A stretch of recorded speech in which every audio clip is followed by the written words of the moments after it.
నమస్కారం friends. So నేను పెట్టిన టైటిల్ ప్రకారం ఇది ప్రవీణ్ బ్రదర్ది హత్య కాదు, అది ఒక ఏమంటారు యాక్సిడెంట్ అని శత విధాల ప్రయత్నం చేస్తున్నారు. ఆ క్రమంలో ఇప్పుడు ఇది ఆయన బైక్ మీద పోయేటి, తర్వాత మద్యం షాప్, అది లిక్కర్ షాప్ లో ఇది లిక్కర్ బాటిల్ కొనుక్కున్నది. సో దాన్ని ఇక అన్ని అమ్ముడు పోయే ఛానళ్ళల్లో ఒక బ్రాడ్కాస్ట్ చేసి అది అంటే అంటే అంటే ఒక కుక్కని చంపాలంటే అది ఫస్ట్ పిచ్చి కుక్క అని ముద్రేస్తారంట. ముద్రేసినాక దాన్ని చంపినా ఎవ్వరు రియాక్ట్ కారన్నట్టు. ఇది బీజేపీ వాళ్ళ స్ట్రాటజీ. ఇది అమిత్ షా చాణక్య నీతి. అంటే ఎంత దుర్మార్గులో అర్థం చేసుకోండి. ఇప్పుడు ఆయన తాగుతున్నట్టుగా ఎక్కడ లేదు. కొనుక్కున్నంత మాత్రాన అది ఆయన తాగుతుండా వేరే వాళ్ళకి గిఫ్ట్ ఇచ్చిండా తెలియదు. ఒకవేళ తాగి పండుకుంటారు, గంట 2 గంటలు ఇట్లా రెస్ట్ చేస్తారు, తర్వాత ఎవరి పనాలు చేసుకుంటారు. ఎంతమంది చూస్తలే. సో కాబట్టి ఒకవేళ తాగి నడిపిండే అనుకుందాం, ముచ్చట కోసం వాళ్ళు చెప్పిందే కరెక్ట్ అనుకుందాం. అట్లా తాగి నడిపిన యాక్సిడెంట్ అయిన కేసులల్లో ఒక్కటన్నా అట్లా ఉన్నది ఆ శరీరం. అట్లా పడుకొని దాని మీద బైక్ వచ్చి పండబెట్టి అట్లా శరీరానికి ఎక్కడ గాయాలు కాకుండా ఓన్లీ ముఖం మీదనే గాయాలు అయితే అట్లా యాక్సిడెంట్ అట్లా అవుతుందా? తాగి నడిపినా మనకు తెలిసిన వాళ్ళు ఎవరైనా తాగి నడిపితే యాక్సిడెంట్ అయితే బండి ఒక దగ్గర పడుతుంది, శరీరం ఒక దగ్గర పడుతుంది. ఆ శరీరం ఎన్ని ముక్కలు అవుతుందో ఏమవుతుందో ఎవరికి తెలియదు. అదే లారీ కిందనో పెద్ద వాహనం కింద వస్తే అయితే బండి తునకలు అవుతుంది, శరీరం తునకలు అవుతుంది కదా. ఆమె ఎవరు? మన సాయన్న కూతురు, సికింద్రాబాద్ మాజీ ఎమ్మెల్యే, ఆయన కూతురు. ఆమె పేరు లాస్యనందిత. ఆమె పొద్దుగాల 4 గంటలకు వస్తుంది. ఆమె తాగలేదు. అది 3వసారి అది యాక్సిడెంట్ అయింది. ఆ జీన్స్ లో ఉన్నది ఆమె కింద పడ్డది. ఆమె పరిస్థితి ఎట్లుండే? యాక్సిడెంట్ తెలిసిపోతుంది. బండి ఎట్లా నాశనం అయింది. ఎవరి చెవులలో తామర పూలు పెడతారా? ఎన్ని రోజులు పెడతారా? సో ఆ క్రమంలో మనకు వచ్చిన ఇంటర్నల్ సమాచారము ఉంటారు కదా, వాళ్ళ సన్నిహితులకు చెప్పుకుంటారు కదా. సో ఆ విధంగా మనకి ఇంటర్నల్ గా వచ్చిన సమాచారం ప్రకారం ఆ మొత్తం సీసీ ఫుటేజ్ లో ఆ పోలీసు వాళ్ళు రిలీజ్ చేసిన అన్ని చూసినా, వాళ్ళు షేర్ చేస్తున్న ఫోటోలు చూసినా, అన్నిటి ఆధారంగా నాకు అర్థమైన కాడికి ఆ నల్గొండలు షేర్ చేసిర్రు, చౌటుప్పల షేర్ చేసిర్రు, అన్ని కరెక్టే ఉన్నాయి. ఆయన పర్సనాలిటీ, ఆయన ఫిట్గా ఉన్నాడు మనిషి. జిమ్ పోతాడో ఏమో, మంచిగా ఫిట్గా ఉన్నాడు, ఆరోగ్యం. కానీ విజయవాడ దాకా కరెక్ట్ ఉంది మొత్తం లెక్క. హెడ్ లైట్ ఒకటి మాత్రం లేదు, స్టార్టింగ్ నుంచి లేదు. అది ఎందుకు పోయిందో తెలియదు కానీ మొత్తం మీద అయితే హెడ్ లైట్ లేదు, స్టార్టింగ్ నుంచి లేదు, హైదరాబాద్ నుంచి లేదు. ఆయన ఏమనుకున్నాడు అంటే ఇప్పుడు ఓడు ఫిక్స్ చేసే టైం లేదు అనుకున్నాడో ఏమనుకున్నాడో నాకు తెలియదు. కానీ డే టైంలో అయితే అవసరం లేదు, ఓన్లీ నైట్ టైంలో. ఆ కొద్ది టైంకి మనం ఏమంటారు, ఈ సైడ్ ఉన్నది కదా, దాన్ని ఏమంటారు కదా, సైడ్ లైట్ని ఇట్లా ఇండికేటర్ వేసేదాన్ని. సో ఆ ఇండికేటర్ని వాడుకొని నేను కొద్ది దూరమే కదా ప్రయాణం చేసేది రాత్రిపూట అనుకున్నట్టున్నాడు. సో అదొక్కటి లేదు, స్టార్టింగ్ నుంచి లేదు. విజయవాడ దాకా లెక్క కరెక్ట్ ఉంది, మనకు అన్ని అంత మంచిగా ఉంది. విజయవాడ నుంచి మొత్తం తేడా అయిపోయింది.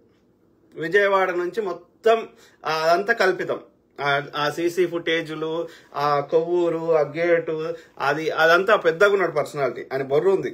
ఓకే, సో అదే ప్రవీణ్ బ్రదర్ కాదు. సో కాబట్టి నాకు ఇంటర్నల్ గా అంత ప్రాముఖ్యం ఉన్న వ్యక్తులు తెలియజేసిన ముచ్చట ఏంటి అంటే, విజయవాడలో కిడ్నాప్ చేశారు బ్రదర్ని. కిడ్నాప్ చేసి 7 అటాక్ చేసిరంట. 7. ఎవరు ఆ 7 అంటే కిరాయి రౌడీలు. ఇవాళ ఎట్లయితే మిర్యాలగూడలో ఆయన చంపారు కదా, గిస్గర్ ఎవరో, అట్లా కిరాయి రౌడీల్ని హైర్ చేసుకున్నారంట. ఏమంటారు వాళ్ళని?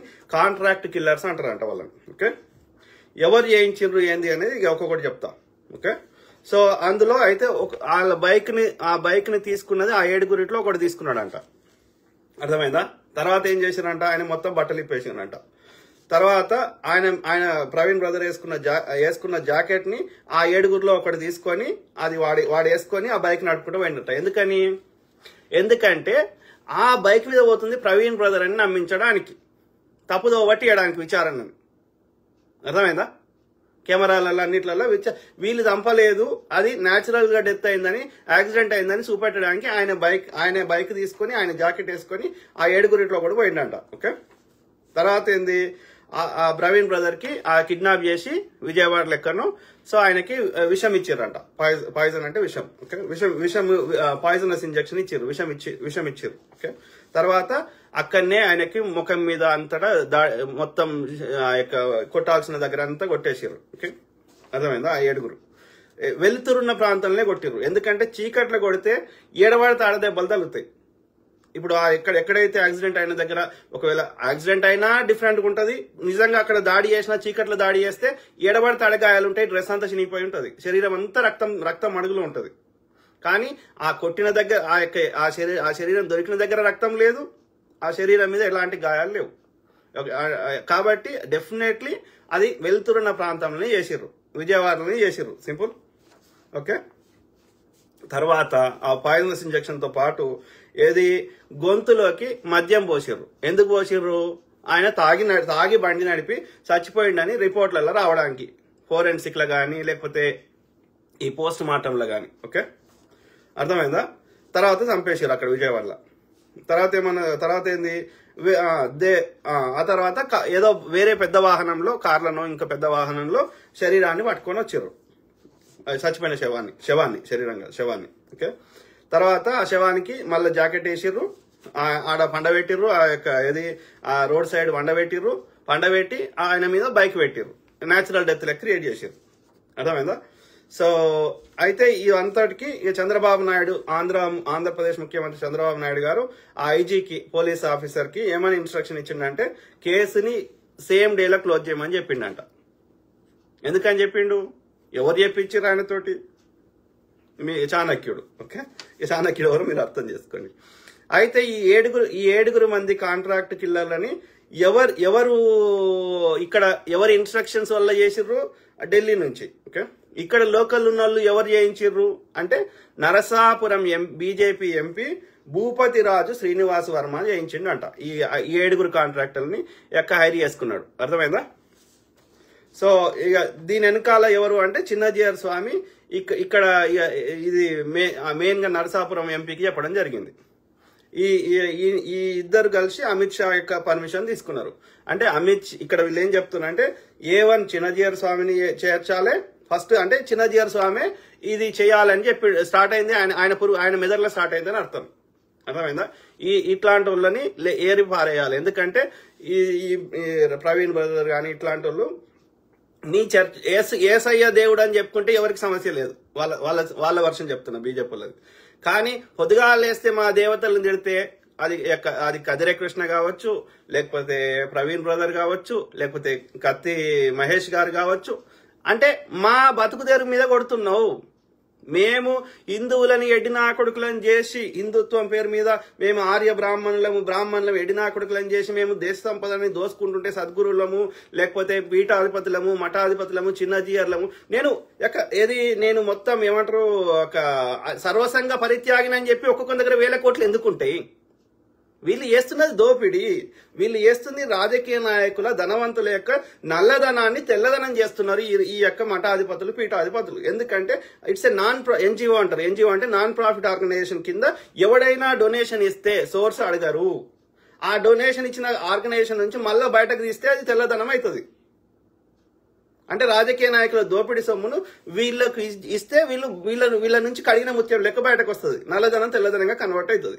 అయితే వాళ్ళకేం లాభం? ఈ నల్లధనంలో ఎంతో కొంత పర్సంటేజ్ ఆ సద్గురులకి, ఈ చిన్నజీఆర్ స్వామిలకు వస్తుంది.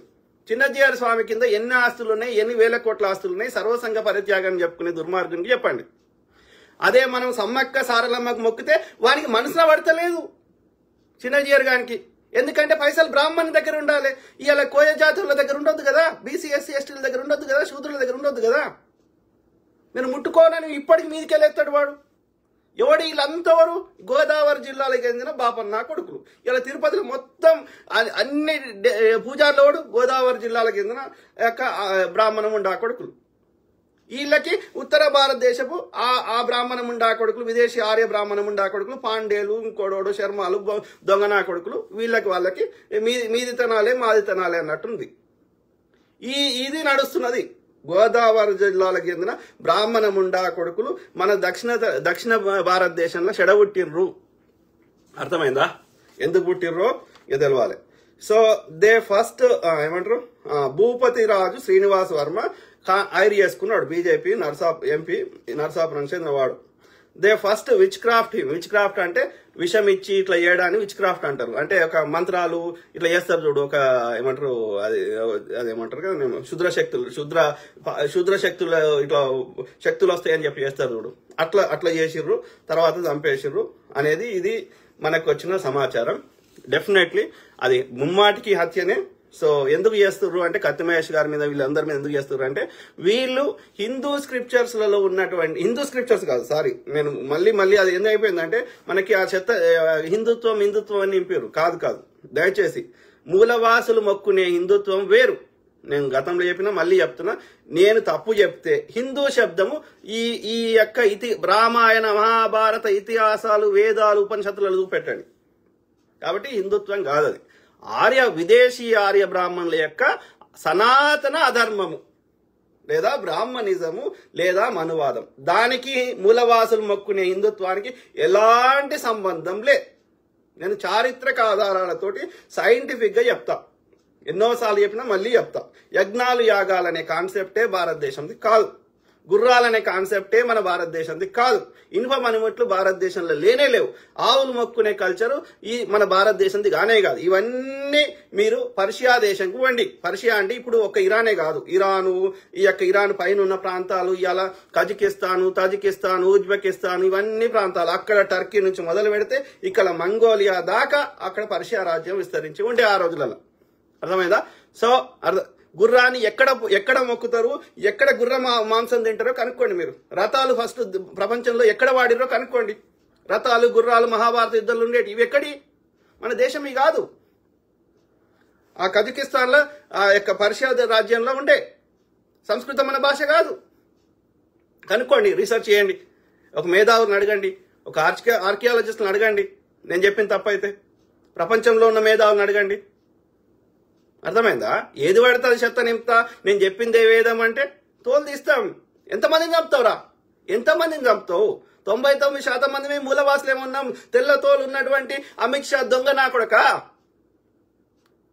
సంపురా చూద్దాం. ఆ ముండా కొడుకు ఒకడు ఉంటాడు వరంగల్లా, వాని పేరు నేను మర్చిపోయినా, అన్న కాల్ చేసేటోడు, వాడు RSS కి చెందిన బాపన్న కొడుకు. వారికి అంత భయం ఉంటే ఇంటి చుట్టూ 10 కుక్కలు వీధి కుక్కలు తెచ్చి పెంచుకుంటుండు వాడు. ఎందుకని? ఎవడనొస్తే దాడి చేస్తాడని. అంత భయం ఉన్నాడు ఎందుకు పెంచుకుంటున్నారా? బోసిడికే. వాని దోస్త్ అంటే రామ్ మాధవ్ అంట. రామ్ మాధవ్ అనేటోడు అమిత్ షా ముడ్డి నాకుతాడు, ఇంకోటి చేస్తాడు. వాడు రామ్ మాధవ్ అని చెప్పిండు, అమిత్ షా చెప్పిండు అని చెప్పి ఒక గోదావరి జిల్లాలో చెందిన ఒక బ్రాహ్మణం ఉండని మాధవిలత అనే ఒకటి రామ్నగర్ లో ఉంటది. అది కుక్కలు పెంచుకొని ఉంటది ఒకతే. అది నాతోటి ఫోన్లో మాట్లాడి నాకు లైవ్ లో పెట్టి అది నల్లోని పంపించింది గన్ను బట్టి. పడితే నేను ఇమ్మీడియట్ గా పోలీసులకు ఫోన్ చేస్తే 5 నిమిషాలు వచ్చే వరకు పారిపోయింది వాడు. అప్పుడు అది ఏమంటుంది, NRIలతో పెట్టుకోవద్దు, హుషారు ఉంటారని అంటుంది. అది లంజముండా ఎడగొట్టినవే. నాకేమన్నా పైసలు ఇమ్మన్నా? నేను లంజముండా? నాకేమన్నా అడిగినా? చేసేదే వ్యభిచారం. ఆ వీడియోలలో పెట్టి అది అందరితోటి న్యూడ్ కాల్ చేసుకుంటూ మాట్లాడుతుంది. అది 2 మొగలను వదిలేసింది. ఇది బ్రాహ్మణం ఉండ, ఇది వేదాల గురించి నాకు నీతులు చెప్తుంది. నియ్యతి లేదు, సంస్కారం లేదు. అందుకే అంటున్నా, ఈ బ్రాహ్మణ కొడుకులందరూ నీ పారదోలాలి. ఎక్కడి నుంచి వచ్చిర్రో విదేశాలకు అక్కడికి పారదోలాలి. అర్థమైందా? గలీజ్ నాకు ఇట్లా ఎంతమందిని ఉత్తర భారతదేశంలో చెత్త ఉందిరా అంటే ఆ చెత్తని దక్షిణ భారతదేశంలో తెస్తున్నారు. తమిళనాడు భరిస్తలేరు, తెలంగాణలో భరిస్తలేరు, కర్ణాటకలో లేవకుండా తన్నీర్రు. గౌరీ లొకేషన్ చంపితే ఒక వ్యాపారిని పొడిస్తే లేవకుండా తన్నీరు పాడుకోవాలని. ఏడరా మిగిలింది? ఈ ఆంధ్రప్రదేశ్లో చెత్త ఉన్నది. ఎందుకని ఉన్నది ఆంధ్రప్రదేశ్లో చెత్త? కులం పిచ్చి ఎక్కువ ఉన్నది పిచ్చి పాడుకోవాలకి. చదువుకున్న వాళ్ళు ఎక్కువ మంది వచ్చారు ఆంధ్రప్రదేశ్లో. ఆంధ్రప్రదేశ్ బాగుపడదురా. చంద్రబాబు నాయుడు కాదు, అని అయ్యొచ్చినా బాగుపడది. కట్టమని చూద్దాం చంద్రబాబు నాయుడు కానీ. దమ్ముంటే చంద్రబాబు నాయుడు సైబరాబాద్ కట్టినప్పుడు ఆంధ్రప్రదేశ్లో కట్టరా చూద్దాం. కట్టలేవు. జగన్ కట్టలేడు, చంద్రబాబు నాయుడు కట్టలేడు. మీ రక్తంలో ఈ విషం ఉంది. మీరు మతం పేరు మీద, కులం పేరు మీద కొట్టుకొని వస్తారు. మీ దగ్గర ప్రశాంతత లేదు. ఎందుకు వచ్చి ఉంటున్నారు ఆంధ్రాలో, తెలంగాణలో, చెన్నైలో, ఇంకో ప్రాంతంలో, అమెరికాలో, హైదరాబాద్లో? అభద్రతాభావం వల్ల మీరు వాళ్ళని కాలబెడతారు, వాళ్ళు మిమ్మల్ని కాలబెడతారు. అక్కడి దగ్గరికి ప్రశాంతం లేని దగ్గర ఎవడు పెట్టుబడులకు రాడు. మీదో బతుకు థూ గలీజ్ నా కొడుకులు. ఆలోచించండి మిత్రులారా. ఇది అమిత్ షా చాణక్య నీతి అంటారు, చాణక్యుడు అంటారు వాడిని. ఎందుకంటారు? వాడు చేసేదంతా కుట్రలు కుతంత్రాలు, వాణి చంపాలి వీని చంపాలి. అంటే ఇప్పుడే గిట్లుండదు అంటే అప్పుడు ఒక నీతి నియమం లేని కాలంలో 2000 సంవత్సరాల కింద ఏముండే చాణక్య నీతి 2500 సంవత్సరాల కింద? అంటే వాడెంత గలీజ్ నా కొడుకు అర్థం చేసుకోండి. ఆ బాపన్ నా కొడుకు చాణక్యుడు కదా. బీసీలైనటువంటి మంగళులైనటువంటి మహానందులు ఈ యొక్క భారతదేశాన్ని పరిపాలిస్తుంటే, మగధ సామ్రాజ్యాన్ని పరిపాలిస్తుంటే తట్టుకోలేకపోయిండు ముడేసుకున్నటువంటి చాణక్యుడు బాపన్ నా కొడుకు. ఇక వాడు చెయ్యని కుట్రలు లేవు, కుతంత్రాలు లేవు. నందుల సామ్రాజ్యాన్ని చూసి భయపడి అలెగ్జాండర్ వాడు గ్రీకులు అందరూ వారిపోయారు. అమ్మ ఊరవతలనే పురుషోత్తమంతో కొట్లాడడానికే మనకు శక్తి లేదురా, అట్లాంటిది అంత పెద్ద మహాసామ్రాజ్యంలో అన్న పెద్ద ఏనుగులు అంత పెద్ద ఆయుధాలు ఉన్నదే, వాళ్ళతో మనం ఏం కొట్లాడతారా అని పారిపోయారు గ్రీకులు. అట్లాంటి నంద సామ్రాజ్యాన్ని వీడి కుట్రలు కుతంత్రాల చాణక్య నీతితోటి ఈ మంగళోళ్ళు శూద్రులు రాజ్యం వేయలేద్దని వాడిని ఎన్ని రకాలుగా నమ్మించి మోసం చేసిండో ఇక మనకు తెలియని చరిత్ర కాదు చాణక్యులు. అర్థమైందా? సో అంత దుర్మార్గులు. సంపద ఓన్ దగ్గర ఉండాలి, బాపనోన్ దగ్గరనే ఉండాలి. అధికారం ఓన్ దగ్గర ఉండాలి, బాపనోన్ దగ్గరనే ఉండాలి. ఎందుకంటే రాజులు కూడా పేరుకే రాజులు, వాడు యుద్ధం చేసి చచ్చిపోవాల్సిందే గాని పరిపాలన మొత్తం ఈ బాపనోందే నడిచింది. వాడే మంత్రి ఉంటాడు, వాడు చెప్పిందే వినాలే. మొత్తం దేశంలో ఉన్న సంపద అంతా మనం గుళ్ళ దాచిపెట్టుకోవాలి. ఏమనంటే నాగబంధనము ఇంకో బంధనం అని చెప్పాలి. అర్థమైందా? సో ఇప్పుడు లాస్ట్కి ఏమవుతుంది ఈ కేసులో? ఇక లాస్ట్కి ఏమవుతుంది, కేసీఆర్ గారు ఈ యొక్క మొత్తం వాళ్ళ ఎమ్మెల్యేలను బీఆర్ఎస్ ఎమ్మెల్యేలను కొనేది మొత్తం రికార్డు చేసి పబ్లిక్ లో పెట్టిండు. సిబిసిఐడి ఎంక్వైరీ, హైకోర్టుల కేసు ఇవన్నీ అన్నాడు. లాస్ట్కి ఏమైంది? మీరు ఎప్పుడైనా చూడండి, దీన్ని సిబిఐకి ట్రాన్స్ఫర్ చేయాలంటారు, లేదంటే సుప్రీంకోర్టుకి అంటారు. కథ సుప్రీంకోర్టు సిబిఐ ఎవరి చేయిలు ఉంది? బీజేపీ, అమిత్ షా, ఇంకో తొక్క నా కొడుకు చేయిలు ఉంది. అంటే ఆ కేసు సచ్చినా విచారణకు రాదు. అంటే న్యాయాన్ని బొందబెడుతున్నట్టు లెక్క. సింపుల్. ఇప్పుడు లాస్ట్కి ఏమవుతుంది ఈ కేసు కూడా? ఇప్పుడు మనం ఇన్ని ఆధారాలతో ఇన్ని మాట్లాడితే ఏమవుతుంది? ఇది సిబిఐకి ట్రాన్స్ఫర్ చేయడం జరిగింది, సుప్రీంకోర్టు పరిధిలోకి ఉంది, కథ విచారణకు రాదు. ప్రత్యక్ష కేసు 20 ఉన్న దోషులందరూ చచ్చిపోతారు కానీ అది విచారణకు రాదు. గంతెందుకు నడి రోడ్డు మీద హత్య చేసిన బ్రాహ్మణ దంపతులను హత్య చేసినటువంటి వామన్ రావు దంపతులను హత్య చేసిన కేసుల విచారణకు వస్తలేదు. ఎన్నేళ్ళు ఉంటుందా కేసు విచారణకి? మళ్ళీ అదే వాడెవడో పేదోడు ఉంటే వాడిని దిశల కేసులో ఎన్కౌంటర్ చేస్తారు, లేదంటే శూద్రుల కేసులలో తొందర విచారణకు వస్తాయి. మరి ఈ హై ప్రొఫైల్ కేసులలో ఎందుకు రావు? దోషులు యొక్క అగ్రకులం వాళ్ళు ఉంటే విచారణకు రావు. అదే శూద్రులు ఉంటే విచారణకు వస్తాయి, శిక్షలు పడతాయి, లేదంటే ఎన్కౌంటర్లు అవుతాయి. ఇది అంటే ఇక్కడ ఏమైతుంది? మొత్తం అధికారం వాళ్ళ చేయిలు ఉన్నది, కోర్టులు వాళ్ళ చేయిలు ఉన్నాయి, సిబిఐ వాళ్ళ చేయిలు ఉంది, ఈడీ వాళ్ళ చేయిలు ఉంది, ఇన్కమ్ ట్యాక్స్ డిపార్ట్మెంట్ వాళ్ళ చేయిలు, అధికారం వాళ్ళ చేయిలు ఉంది. They are abusing their power. CBI, ED, IT తీసేయండి. భారతదేశంలో ప్రజాస్వామ్యం ఎందుకు వర్ధిల్లదు? ఎందుకు గతంలో లెక్క భారతదేశం బాగుపడదు చూద్దాం. రాజకీయ నాయకులని, పైసలున్న వాళ్ళని, యొక్క వ్యాపారాలు చేసే వాళ్ళని వాళ్ళందరినీ సిబిఐ, ఈడీ, ఐటీ కథం. వాళ్ళ నోరన్న ఊపిస్తావు, లేదంటే వాళ్ళని బీజేపీలో జాయిన్ చేసుకుంటావు. పక్క పార్టీలు ఉంటే వాడు అవినీతి మంతుడు, బీజేపీలో జాయిన్ అయితే వాడు నీతి మంతుడు. ఎందుకంటే వాడు దోసుకున్న దానికి నీకు రావాల్సిన వాటాలు వస్తాయి. వాడు నీ పార్టీలోకి వస్తే నీకు అధికారం ఎల్లకాలం ఉంటుంది కాబట్టి నువ్వు దోసుకోవచ్చు. ఇవి కాకుండా ఇక ఈవీఎంలు, ఎలక్షన్ కమిషన్, ఇక ఇది ఇవాళ నక్సలైట్ల ఏరువేత మీద గిరిజనులను చంపుతున్నావు. దేశంలో ఎక్కడ సంపద ఉన్నా భూగర్భ ఎక్కడ సంపద ఉన్నా దోసుకుంటున్నావు. ఎవరి దగ్గర పైసలు లేకుండా చేస్తున్నావు. ఏడిస్తే ఏమంటున్నావు? దొడ్డు రేషన్ బియ్యం ఇస్తా, అవి తినండి, మాకు సేవ చేయండి, మా బ్రాహ్మణుల ముడ్డిలు గడగండి అని చెప్తున్నావు. No, this is not at all acceptable. అర్థమైందా అమిత్ షా? నీ కాలం మూడింది. అర్థమైందా?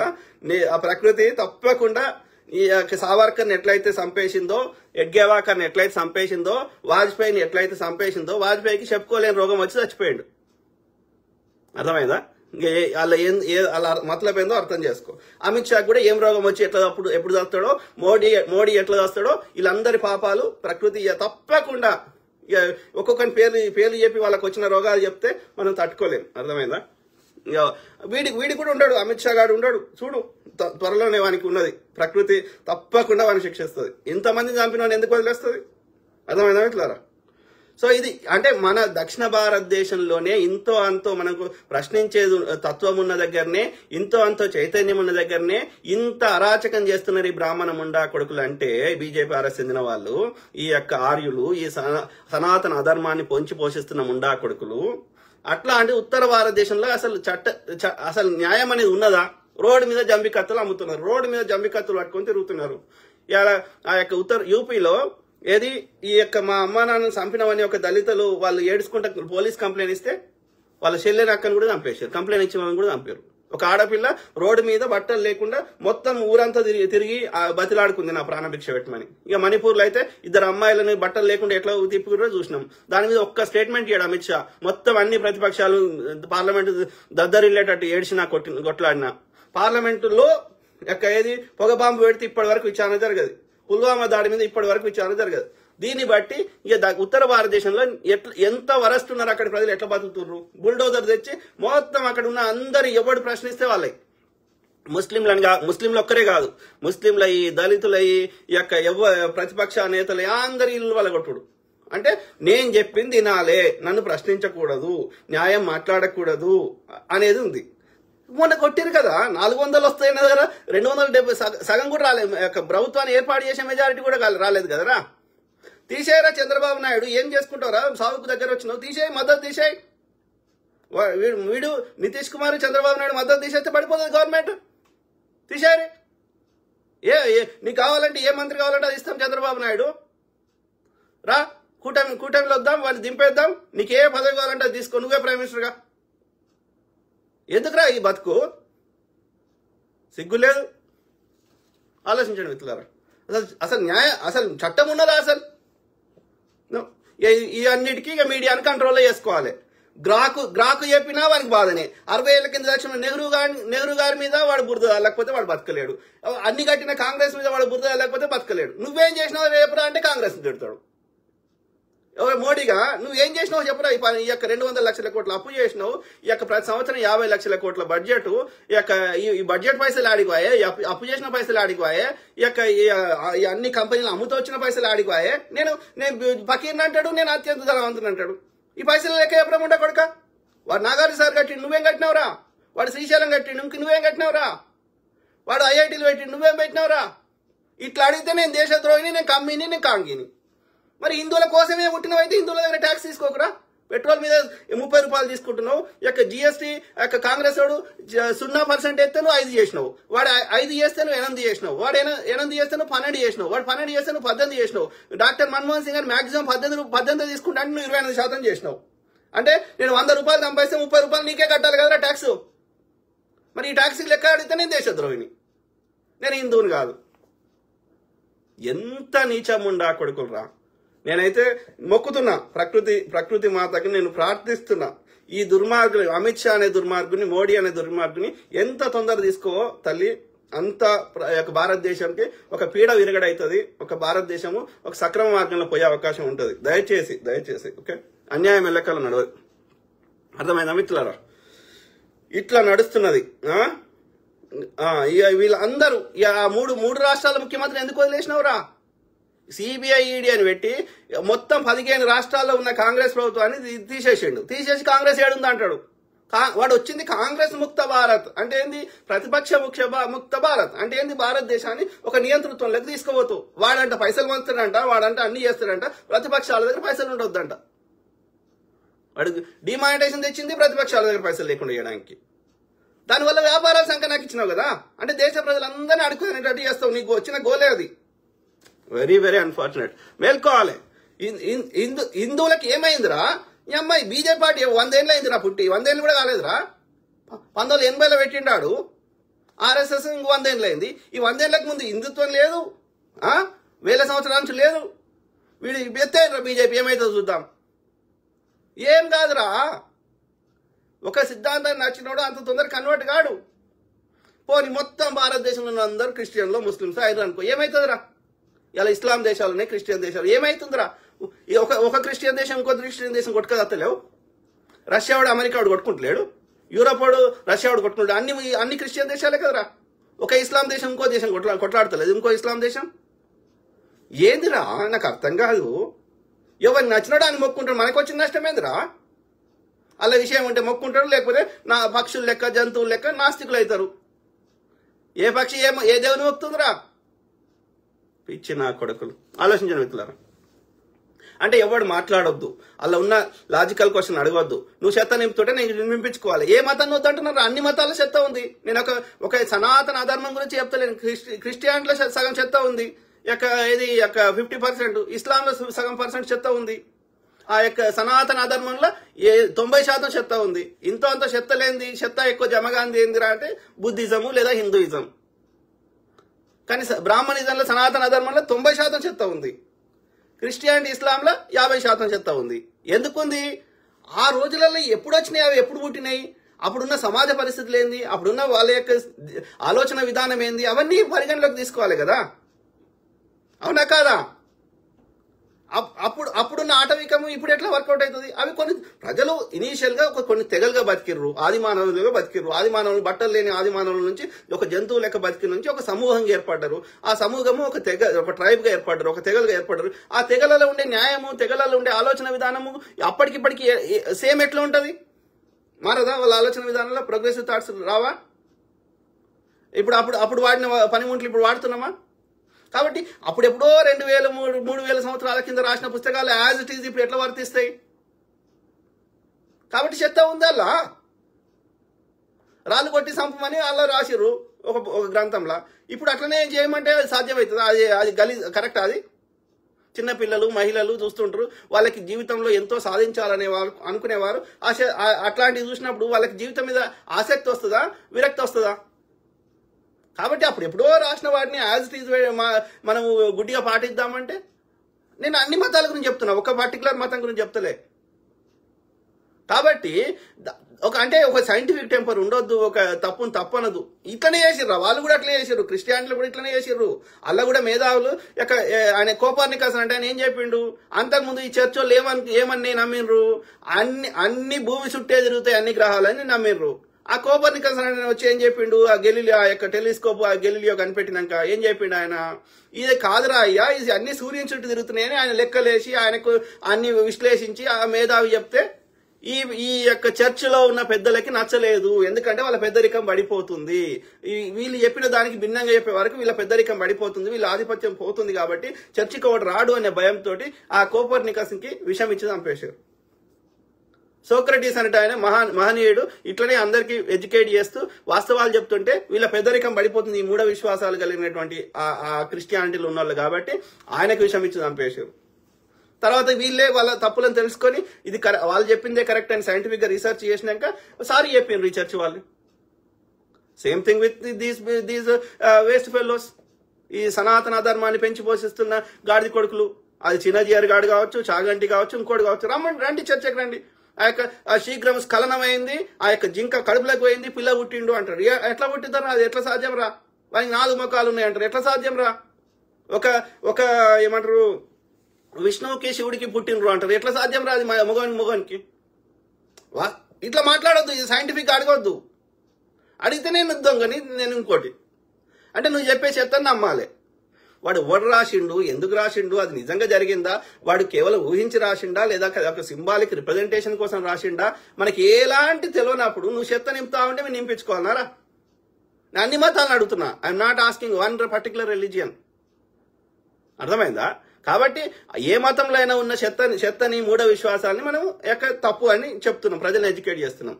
అందులో మంచి ఉంటే నచ్చితే పాటించండి, వేరే వాళ్ళకి నష్టం కానప్పుడు. ఎవడొద్దంటున్నాడు? ఏ మతమైనా సరే పరోపకారం చేయమని అన్ని మతాలు చెప్పినాయి. అన్ని మతాల్లో అలా ఆ పాయింట్ని పాటించండి. చెత్తని కడిగేద్దాం, విసర్జక పదార్థం రాసుకో పూసుకో అంటే రోగాలు వచ్చి చచ్చిపోతుర్రు. కాబట్టి అది వద్దని చెప్తున్నాం. తప్పేం చెప్తున్నాం? చెప్పొద్దా అట్లా? అంటే ప్రజలకు నష్టం జరుగుతుంటే మతం పేరు మీద ఏ మతమైనా సరే చూసుకుంటూ కూర్చుందామా? ఎవడు ప్రజలను ఎడ్యుకేట్ చేస్తే నీ చెత్తలో తప్పు ఉంటే నీ చెత్తని కడిగించుకో, నీ గ్రంథాలను మార్చుకో, అవి వారేసి కొత్త గ్రంథాలు రాసుకో. బ్రాహ్మణుడే పూజ చేయాలనేది నువ్వు రాసుకున్నావు అనుకో, తీసేసి కొత్త పాయింట్ పెట్టి ఏ హిందూ అయినా పూజారి కావచ్చు అని చట్టం నీ పుస్తకాలు రాసుకో, అయిపోయింది కదా. ఎవడన్నా నీ తప్పిదాన్ని ఎత్తి చూపెడితే నీ తప్పిదాలను సరిదిద్దుకోవడమే అది గొప్పతనం. కానీ ఆ ఎవడు ప్రశ్నిస్తే వాడిని చంపుతా అంటే మేమందరం అనుకుంటే మీ బ్రాహ్మణుల పని పట్టరాదా? లేదు ప్రకృతి అనుకుంటే పట్టరాదా? మళ్ళీ వాడే మనకి కర్మ సిద్ధాంతం చెప్తాడు. కర్మ సిద్ధాంతానికి మీరు అతీతులని చెప్పండి. మరి మీకు ఎండ కొట్టది, మీరు ఎండని కొట్టకుండా మీరు మీ మీద ఒక మంత్రం వేసి కాపాడుకోగలుగుతారని చెప్పండి. ఓన్లీ శూద్రుల మీదనే ఎండ కొట్టేటట్టు ఉంటుంది, మేము మా మంత్రంతో ఏమైనా చేసుకోగలుగుతాం చెప్పండి. చిన్నజీఆర్ గారు చెప్పండి, చాగంటి గారు చెప్పండి, గరికపాటి గారు చెప్పండి, అమిత్ షా గారు చెప్పండి. When nature is not differentiating among anyone, who are you to differentiate? ఆలోచించుకోవాలి మిత్రులు. ఓకే, సో అట్లా ఇక నా గురించి చెప్పిన అట్లా ఏది అంటే ఒక సైంటిఫిక్ టెంపర్ ఉండొద్దు, ఇంటెలెక్చువల్ ఉండొద్దు అనేది వాళ్ళది మనకు అర్థమవుతుంది వాళ్ళ భాషలో. నేనే కాకుండా కెనడాల యొక్క సిక్కులకు సంబంధించిన వాళ్ళని ఆయన చంపితే ఆ యొక్క అది Canada prime minister Justin Trudeau చెప్పిండు కదా, ఇది అమిత్ షా చేయించిండు అని చెప్తే అక్కడ ఎవడు ఒకనికి ఐరి చేసుకున్నారు. అదే దేశం నాకు మర్చిపోయిన పేరు, ఆఫ్రికాలో ఒక దేశం ఏదో నేను పేరు మర్చిపోయినా, ఆఫ్రికాలో దేశం. సో ఆ నిఖిల్ అనేటోని వానితో చేయించారు ఇక్కడ హైర్ చేసుకొని కెనడాలో చేయిస్తే ఏది అక్కడ వాడిని తీసుకొని వాడు నిఖిల్ అనేటోడు కెనడాలో కాదు కెనడాలో కానీ చంపారు సిక్ లీడర్ని. దాంతో పాటు అమెరికాలో కూడా చంపే ప్రయత్నం చేశారు ఒక సిక్ లీడర్ని. చంపే ప్రయత్నం చేస్తే అది దానికి ఎవడు చేయించిండు అంటే భారత ప్రభుత్వం వాళ్ళ ఇన్వెస్టిగేషన్ ప్రకారం. ఇక్కడ ఏమైతుంది అంటే మా దేశ పౌరుని చంపుతున్నావు అంటే మా యొక్క సార్వభౌమత్వాన్ని నువ్వు క్వశ్చన్ చేస్తున్నావు. ఇక్కడ ప్రభుత్వం ఉన్నది ఎందుకు? ఈ దేశ పౌరులను వచ్చి ఎవడైనా వచ్చి చంపుతా అంటే కాబట్టి యూఆర్ క్వశ్చనింగ్ అవర్ సావర్నిటీ, మా యొక్క సార్వభౌమత్వాన్ని నువ్వు ప్రశ్నిస్తున్నావు అని చెప్పి ఆ నిఖిల్ అంటోని అమెరికా దేశానికి ఎక్స్పైడేట్ అంటే తీసుకొచ్చి ఇప్పుడు ఆ కేసు విచారణలో ఉంది, వాడు జైల్లో ఉన్నాడు. ఎవడు? ఆ నిఖిల్ గుప్తా అనేటోడు. ఆ నిఖిల్ గుప్తా చేయించింది వాళ్ళు ఎవరు? అమెరికా ప్రభుత్వమైనా ఆ యొక్క కెనడా ప్రభుత్వం అయినా చెప్తుంది ఏంటి అంటే భారత ప్రభుత్వంలో ఎవరు చేయిస్తారు ఈ దుర్మార్గాలంటే అమిత్ షా. ఇక అప్పుడు అర్థమైంది, ఓకే మన దేశంలో ఏమైనా చేయగలుగుతాం కానీ విదేశాలలో మనం వర్కౌట్ కాదు మనది అని. అప్పటి నుంచి తగ్గిర్రు. అర్థమైందా మిత్రులారా? సో ఇది పరిస్థితి. ఓకే, అంటే ఎంత దుర్మార్గం అర్థం చేసుకోండి. ఇక గోద్రాలు అయితే అందరి సాక్షులని ఆయన ఒక్కరిని జైల్లో పెట్టారు, ఐపీఎస్ ఆఫీసర్ని, మిగతా వాళ్ళందరినీ చంపేసారు కదా, గిరెన్ పాండ్యాని హోం మంత్రి అందరినీ. అర్థం చేసుకోండి, దాన్ని బట్టి అర్థం చేసుకోండి.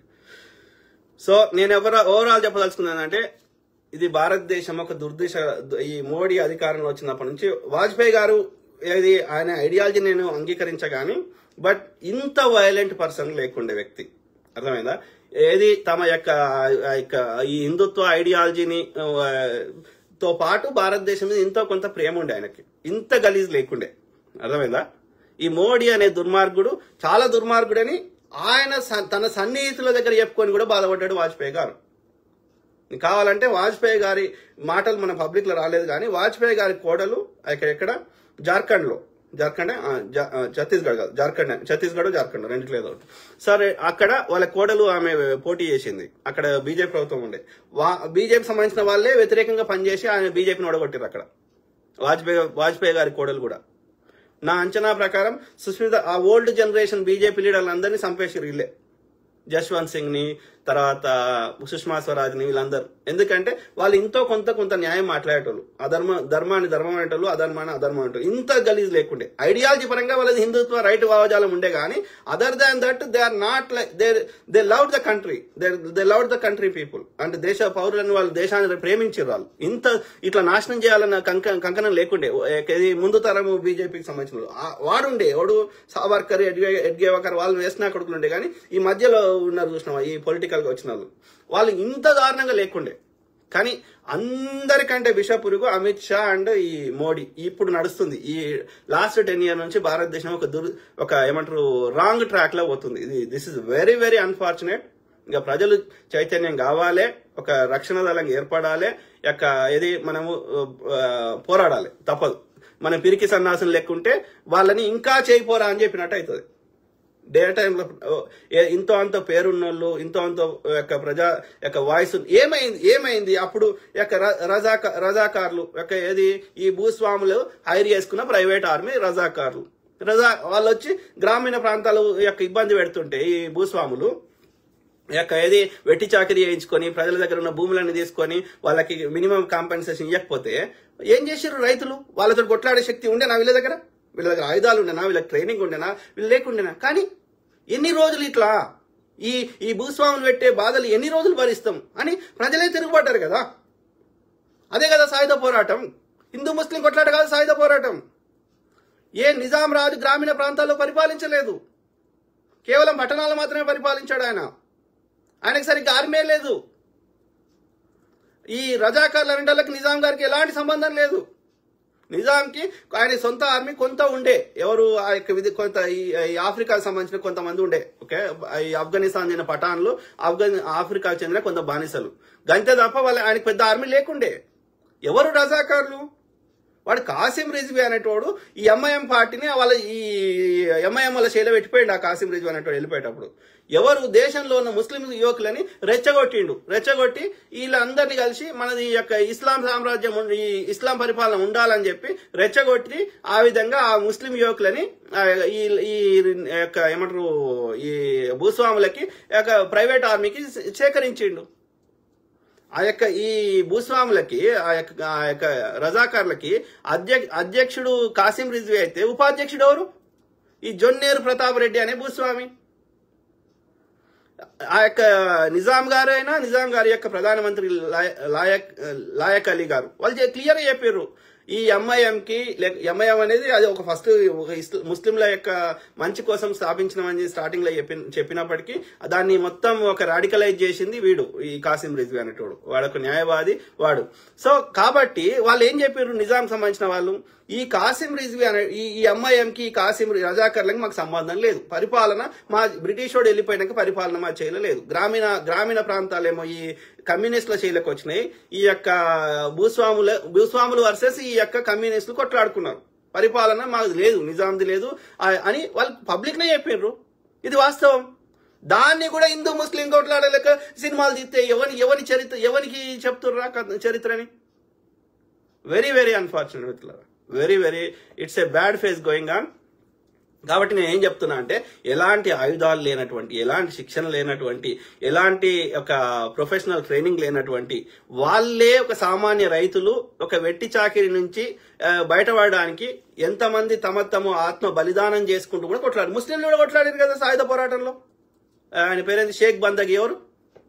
కేసు వేసి భూస్వామికి వ్యతిరేకంగా కేసు వేస్తే ఆయనకు అనుకూలంగా తీర్పు వస్తే, ఆయన జర్నలిస్ట్ ఉండే, సో తీర్పు వస్తే ఆయనను మాటు వేసి ఈ యొక్క భూస్వామి రజాకర్ల ద్వారా చంపించిండు.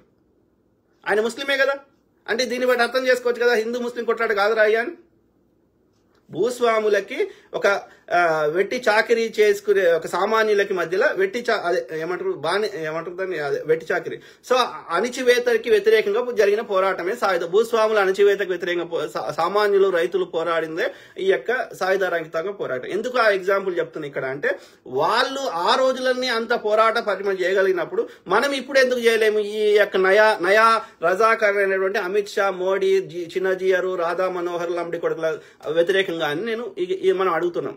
కాబట్టి మనందరం ఐక్యమైద్దాం, శూద్రులు అందరం ఐక్యమై ఈ యొక్క ఈ వివక్షను పెంచి పోషించే ఆర్యుల మత గ్రంథాలను గాలబెడదాం.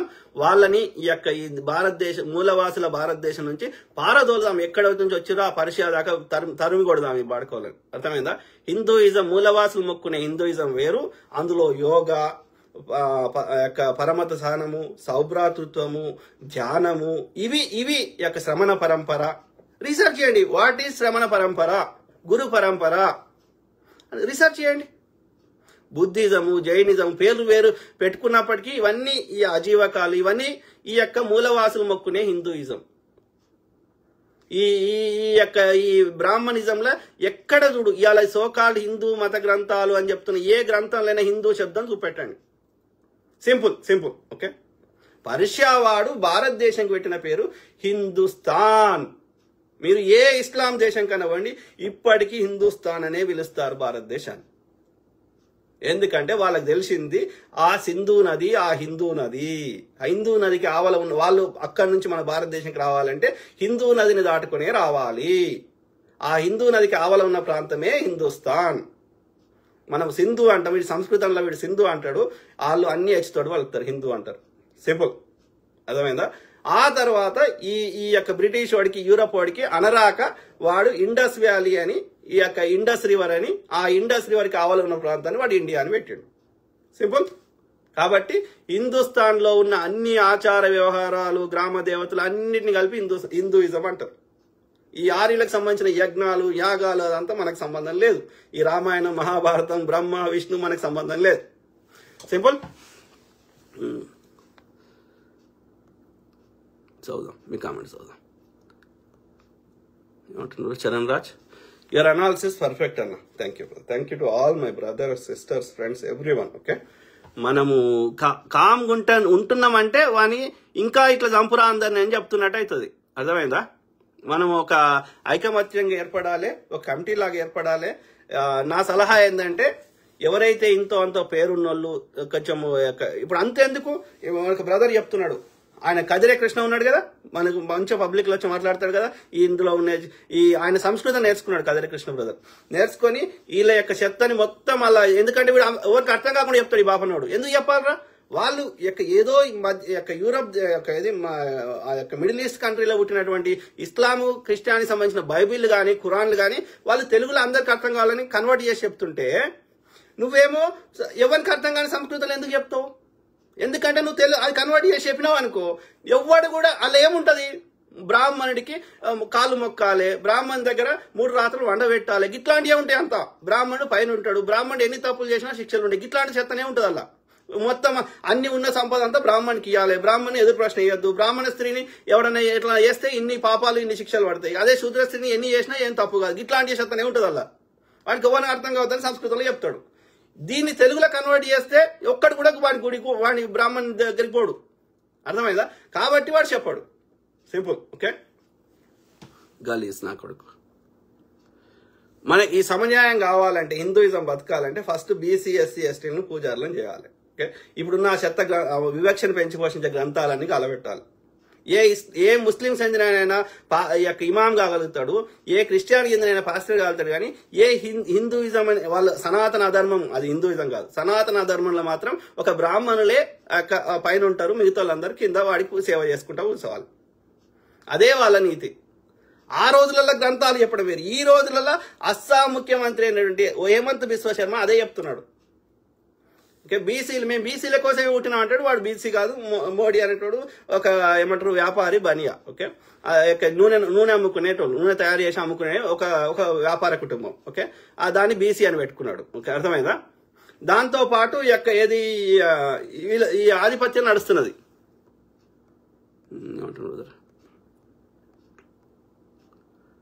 ఎవరు?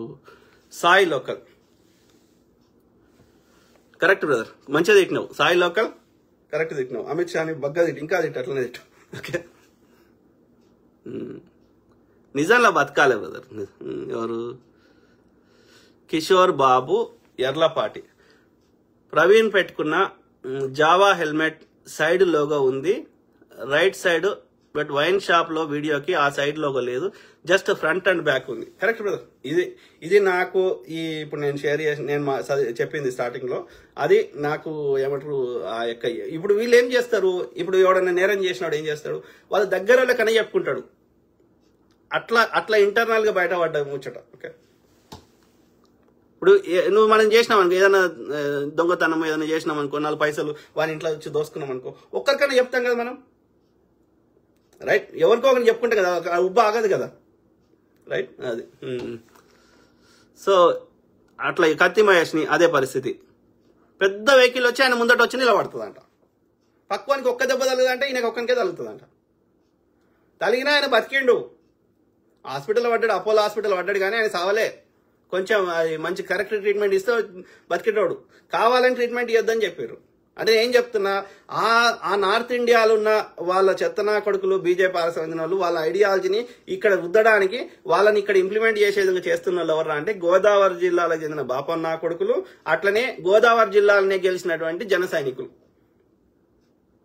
ఈ పవన్ కళ్యాణ్ గాడు వాళ్ళంతా. ఎందుకంటే వాళ్ళు వచ్చిందే అక్కడ నుంచి. ఇప్పుడు నేను చెప్పిన బాపన్ దాని పేరు చెప్పిన కదా, మాధవలత, అది అమలాపురంది.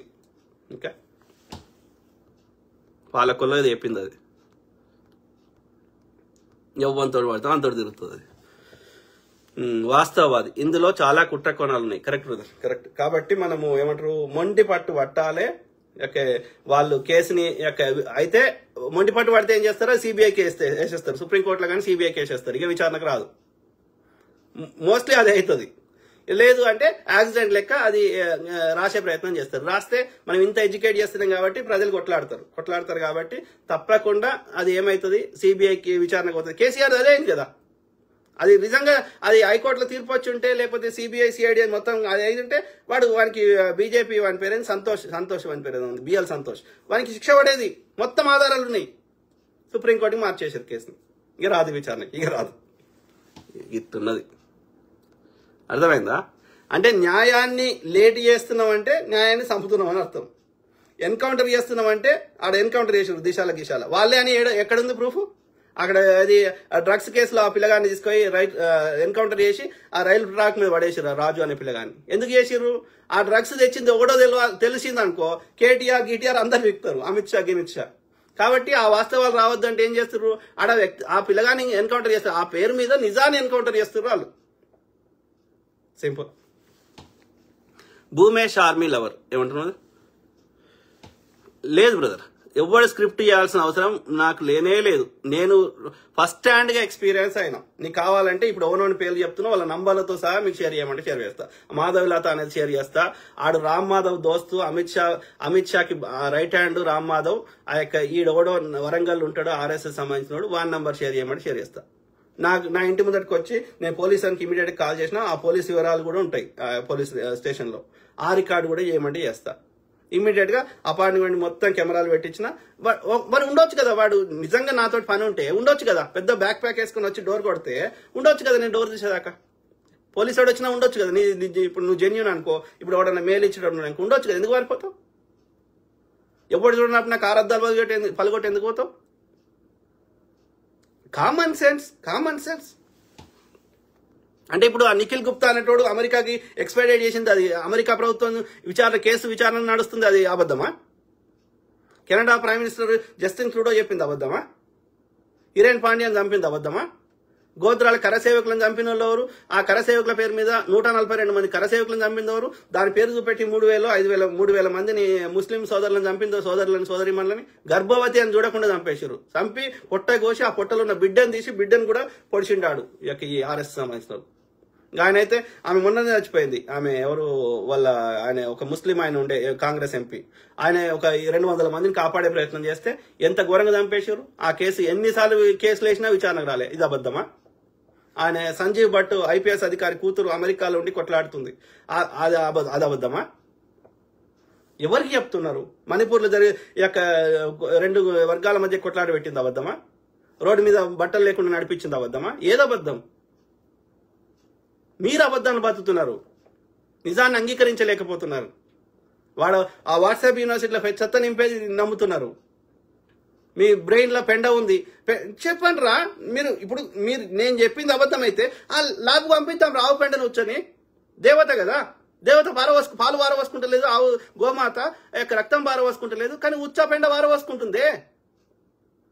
పట్టండి, అట్లా గట్టిగా దాన్ని ఉచ్చ బయటకు రాకుండా పట్టుకోండి. ఆవు ఉంటుందో సత్తుందో చూద్దాం. పనికొచ్చేది కదా, క్యాన్సర్ తగ్గించేది కదా. ఉచ్చ లోపల ఉంటే ఆవుకి ఇంకా ఏ రోగాలు రావు కదా. దొరకబట్టండి, రాకుండా మీరు అడ్డం పెట్టండి మీ ముఖాలు. పిచ్చి పడుకో. ల్యాబ్కి పంపిద్దాం పదా. కుళ్ళిపోతే ఆహారమైన ఇంకోటి కుళ్ళిపోతే అది ఎరువుగా కన్వర్ట్ అవుతుంది, నైట్రోజన్ వస్తుంది అందులోకెళ్ళి. అది చెట్లకు మంచిది. చెట్లు కార్బన్ డైఆక్సైడ్ నైట్రోజన్లు తీసుకొని ఆక్సిజన్ ఇస్తాయి. కామన్ సెన్స్ బ్రెయిన్ లేదురా. నా చిన్నప్పుడు చూస్తాను వాళ్ళ ఎరకలోళ్ళు ఎవరో ఆ యొక్క రోడ్డు మీద పడే పందిది అది మేకలది అన్ని తీసుకొని ఆ యొక్క పొలంలో వేసేటోళ్ళు. ఈవెన్ చాలా మంది ఊరవతలు పోయి ఆ పొలాలలో పోయేటోళ్ళు. అప్పట్లో ఇన్ని బాత్రూమ్లు ఫెసిలిటీస్ లేని రోజులలో అదంతా ఎరువు మీద కన్వర్ట్ అయ్యేది. ఎందుకైతే 3 రోజులు కడుపులో ఉంటే ఏమవుతుంది, ఆహారం కుళ్ళిపోతుంది, అలా బ్యాక్టీరియాలు వైరస్లు వస్తాయి. కానీ చెట్లకు మంచిది అది. కామాత్రం కామన్ సెన్స్ వాడనటువంటి వాళ్ళు మీరు రాసుకో పూసుకో అని చెప్తే అట్లా కూడా ఆవు పెండ ఉచ్చో దాగి ఆయన చచ్చిపోయిండు. ఇట్లా ఎందుకు మరి సారి చెప్పిండు రామ్దేవ్ గాడు, కరోనా వేసుకో తగ్గుతుంది అన్నాడు. ఆ యొక్క పెండల సుగంధ ద్రవ్యాలు అమ్ముతున్నాడు ఆడు పతంజలిలా. మరి సుప్రీంకోర్టులో ఆ డాక్టర్లు అందరు కేసేస్తే సారీ అనుకుంటే ఎందుకు పోయిండ్రా? కదా, నిలబడాలి కదా, కొట్లాడాలి కదా, వాని లోపల న్యాయం ఉంటే. సిగ్గులేని నా కొడుకులు. నేనెందుకు చెప్తారా, నాకేం అవసరం రా? నాకు వాళ్ళు షేర్ చేసిన దాన్ని నేను వాయిస్ ఇస్తున్నా అంతే. కాదు అయితే ఇప్పుడు నేను చెప్పిన దానికి రీసెర్చ్ చేయండి, చెప్పండి రా. నీకు ఇన్ని యాక్సిడెంట్లు అయినాయి కదరా, ఎక్కడన్నా శరీరం మీద బండి వచ్చి ఉన్నదా ఎక్కడన్నా? నేను ఎన్ని చూసినా బండి తునకలైంది, శరీరం తునకలైంది. బండి ఒక దగ్గర పడ్డది, శరీరం ఒక దగ్గర పడ్డది. అట్లా శరీరం మీద అట్లా పడుతుందిరా. లోపల కాలు మీద కాలుతుందంట, కానీ మీద మాత్రం పాయింట్కి ఏం కాలదంట. ఎట్లా సాధ్యం రాది? ఈ శరీరం మీద ఈ యొక్క రక్తం కాలుతో దొక్కినట్టు ఎందుకు కుదిరా? ఒక్క తల చుట్టేది వెనక ముందు, హెల్మెట్ ఉండగా కూడా వెనక తగులుతుందిరా. ఎవరికి రా నీతులు చెప్తుంది? విజయవాడ దాకా లెక్క కరెక్ట్ ఉంది, విజయవాడ నుంచి మొత్తం తేడా ఉంది. అక్కడ నుంచి బండి నడిపినోడు విజయవాడని చంపేసారు. ఇక మిగతాదంతా ఆయన ఆనే కాదు, ప్రవీణ్ బ్రదర్ ఆనే కాదు, ఆ విజయవాడ మిగతా చూపెడుతున్నాయి అన్ని. అది కేసును తప్పుదో పట్టియడానికి, అది న్యాచురల్ డెత్ గా యాక్సిడెంట్ క్రియేట్ చేయడానికి ప్రయత్నం చేస్తున్నారు, కానీ ఫెయిల్ అవుతున్నారు. సింపుల్. ఓకే, అంటే నకల్ కర్నే కే లియే బి అకల్ చాయి అంటారు. అకల్ ఉండదు, ఎందుకంటే వాడు నాకు అన్ని అధికారాలు ఉన్నాయి, మీడియా ఉంది, ఐ కెన్ ఎప్పుడైనా ఉల్లు చేస్తా అంటే అది ఎల్లకాలం వర్కౌట్ కాదు. ప్రకృతి చాలా బలమైంది, అర్థమైందా? కర్రు కాల్చి వాత పెడుతుంది, ఎల్లకాలం నడవది, ఎల్లకాలము అన్యాయం నడవది. చేయండి, ఎంతమంది చంపుతారో చంపండి చూద్దాం. ఎవరు? విఎస్ వాసు. బీజేపీకి వేరే దారి లేదన్న ఒక కథ ఉంది చూడు. చిన్నప్పుడు ఎవరికైనా తిట్టాలంటే మా ఫ్రెండ్ ని అరే వాడు వస్తుండు, నువ్వు అక్కడ నిలబడు, నిన్ను తిడతా, అప్పుడు వాడి మీద నా కోపం తీర్చుకుంటాను అని వాడి ఫ్రెండ్ని తిట్టినట్లు తిట్టి అక్కడి నుంచి వెళ్తున్న వాడిని తిడుతున్న ఆనందంగా ఫీల్ అవుతాడు. బీజేపీ ఓవైసీల ఇద్దరి ఒప్పందం అదే. Correct brother. ముస్లింల ఓట్లు ఈ సెక్యులర్ పార్టీకి పడకుండా చేస్తాడు వాడు, అంటే ముఖ్యంగా కాంగ్రెస్ కానీ ఇంకా వేరే సెక్యులర్ పార్టీలకు కూడా. ఎస్, అట్లనే ఇక బీజేపీ మెజారిటీ హిందువులు ఉన్నారు కాబట్టి హిందువుల ఓట్లు అలా సగం బీజేపీకి పడ్డా చాలు. వాడు వేయడు, హిందువు వేయడు వానికి, ఎందుకంటే హిందువు చేసిన మంచి పని ఒక్కట్లేదు. కాబట్టి ఏం చేయాలి? ఇవన్నీ దృష్టి మరల్చాలంటే హిందూ ముస్లిం గొడవ తీసుకురావాలి. నువ్వు హిందువులని కొట్టు, నువ్వు హిందువులను తిట్టు, హిందువులను చంపు, నేను ముస్లిం తిడతా. అంటే ఈ యొక్క వాళ్ళకి ముస్లింలకి అభద్రతా భావాన్ని క్రియేట్ చేసి ఆ ఎంఐఎం వాడు ఉంటేనే కాపాడుతాడు అన్న భావాన్ని క్రియేట్ చేయాలి. సేమ్ థింగ్ విత్ బీజేపీ వాడు ఉంటేనే హిందువులకు రక్షణ ఉంటుందన్న భావాన్ని క్రియేట్ చేయాలి. మళ్ళీ ఇద్దరిని కొట్టేదోడు వాడే ముస్లిం కొడతాడు, ఎంఐఎం వాడే, వీడు బీజేపీ వాడే హిందువులను కొడతాడు. కానీ ప్రజల్ని ఏం మారుస్తారు అంటే వీళ్ళ డే టు డే సమస్యల్ని, వీడి బీజేపీ వాడు దోసుకున్న దోపిడిని, ఎంఐఎం వాడు దోసుకున్న దోపిడి నుంచి ప్రజల దృష్టి మరల్చాలి. ఇది నడుస్తున్నది. ఇంటెలిజెంట్ గా ఆలోచించే వాళ్ళు ఎవ్వరు వీళ్ళ ట్రాప్ లో పడరు. కానీ మెజారిటీ ప్రజలు అమాయకులు ఎక్కువ మంది, ఎడ్డిగోదలు ఎక్కువ ఉన్నారు కాబట్టి మనలాంటి వాళ్ళని చెప్తుంటే వీళ్ళ కూసాలు కదులుతున్నాయి కాబట్టి ఆ చెప్పేటోళ్ళందరినీ ఇట్లా చంపే ప్రయత్నం చేస్తున్నారు. As simple as that. Okay, ఎవడని చెప్పితే మీ లోపాలు సరిదిద్దుకోవాలి, ప్రజలకు మంచి చేసే ప్రయత్నం చేయాలి తప్ప అందుకోసం మా నెత్తినోరు కొట్టుకోవడం తప్ప ఎవడు అంటే కాదు. ఇప్పుడు కాంగ్రెస్ ఒడగొట్టాలంటే వాడు 4-5 ఐడీలు కడితే నువ్వు 10 కట్టు, వాడు ఒక్క నాగార్జున కడితే నువ్వు 10 కట్టు, నీకే ఓటేస్తారు కదా, అయిపోయింది కదా. అట్లా చేసినావు అనుకో నువ్వు దీన్ని దోసుకోలేవు. కాబట్టి ఏం చేయాలి? నీ దోపిడి నుంచి ప్రజలను దృష్టి మరల్చాలి, అంటే కయ్యం పెట్టాలి. బ్రిటిష్ వాడు కదే చేసిండు. హిందువులు ముస్లింలు కలిసి వాని దేశంలోకి వెళ్ళిపోమని కొట్లాడిరు. ఫస్ట్ కొట్లాడిన వాడు టిప్పు సుల్తాన్, బ్రిటిష్ వానికి వ్యతిరేకంగా వాని ఆధిపత్యాన్ని అంగీకరించిన వాడు. అట్లా ఎంతో మంది ముస్లింలు కొట్లాడారు. కొట్లాడుతుంటే వాడి ఈ యొక్క బంగారు పాతిగుడ్డు 60 దేశాలు, రవి అస్తమించిన సామ్రాజ్యం 60 దేశాల్లో వాడు యొక్క అధికారంలో ఉంటే అందులో పెద్ద దేశము వానికి బంగారు బాతిగుడ్డు ఏది అంటే భారతదేశం. వానికి సైనికులు కావాలన్నా భారతదేశమే, నిధులు కావాలన్నా భారతదేశమే, పంటలు కావాలన్నా భారతదేశమే. కాబట్టి ఈ బంగారు బాతిగుడ్డుని ఎందుకు వదిలేసుకుంటున్నాడు? కాబట్టి ఏం చేసిండు? హిందూ ముస్లింలకు మధ్యలో వైషమ్యాలు తెచ్చిండు. బెంగాల్ అనేది విభజించి ముస్లింలు ఎక్కువ ఉన్న ప్రాంతాన్ని, హిందువులు ఎక్కువ ఉన్న ప్రాంతాన్ని విభజించి ఆ విధంగా లార్డ్ కర్జన్ అనేటోడు 1906లో ఆ విధంగా హిందూ ముస్లింల మధ్యలో ఫస్ట్ కొట్లాడబెట్టిండు. ఇంకా అప్పటి నుంచి రావణ కాష్టం నడుస్తూనే ఉన్నది. ఆ యొక్క బ్రిటిష్ వాని బూట్లు నాకినటువంటి ఈ యొక్క స్వతంత్ర ఉద్యమంలో పాల్గొన్నటువంటి 2 నేషన్ థియరీ కింద దేశాన్ని 2 ముక్కలు చేయమన్నటువంటి ఈ యొక్క బ్రిటిష్ బూట్లు నాకిన సావర్కర్లు, హెడ్గేవాకర్లు, ఈ బాపన్న కొడుకులు, అప్పుడు బ్రిటిష్ వాని కింద ఆర్మీకే పనిచేసిన వాళ్ళు వీళ్ళే, అప్పుడు వాని యొక్క రాతపూత పనిచేసిన వాళ్ళు వీళ్ళే, అన్ని రాజభోగాలు అనుభవించింది వీళ్ళే. మళ్ళీ ఇప్పుడు మళ్ళీ గాంధీని చంపింది వీళ్ళే, మళ్ళీ ఇప్పుడు అందరిని భరతమాత ముద్దు బిడ్డలు చంపుతుంది వీళ్ళే. అంటే బ్రిటిష్ వాడు వాళ్ళ వారసులని భారతదేశంలో వదిలిపెట్టి పోయింది ఎవరన్నా అంటే బ్రిటిష్ వాడిని బూట్టు నాకిన ఈ యొక్క బీజేపీ ఆర్ఎస్ చెందినటువంటి సావర్కర్లు, బాపన్నా కొడుకులైన సావర్కర్లు, హెడ్గేవాకర్లు. వాళ్ళ పిల్లలు మంచుకుంటారు కానీ ఈ బీసీ పోరగాళ్ళని నాశనం చేస్తున్నారు. అర్థమైందా? ఆ మతం పిచ్చి పేరు మీద ఒక ఏమంటారు ఫెనటిక్ తయారు చేస్తున్నారు, అంటే ఒక ఉన్మాదులను తయారు చేస్తున్నారు. Very unfortunate. మనం ఎడ్యుకేట్ చేయాలి. జై Madiga. Good job. Thank you.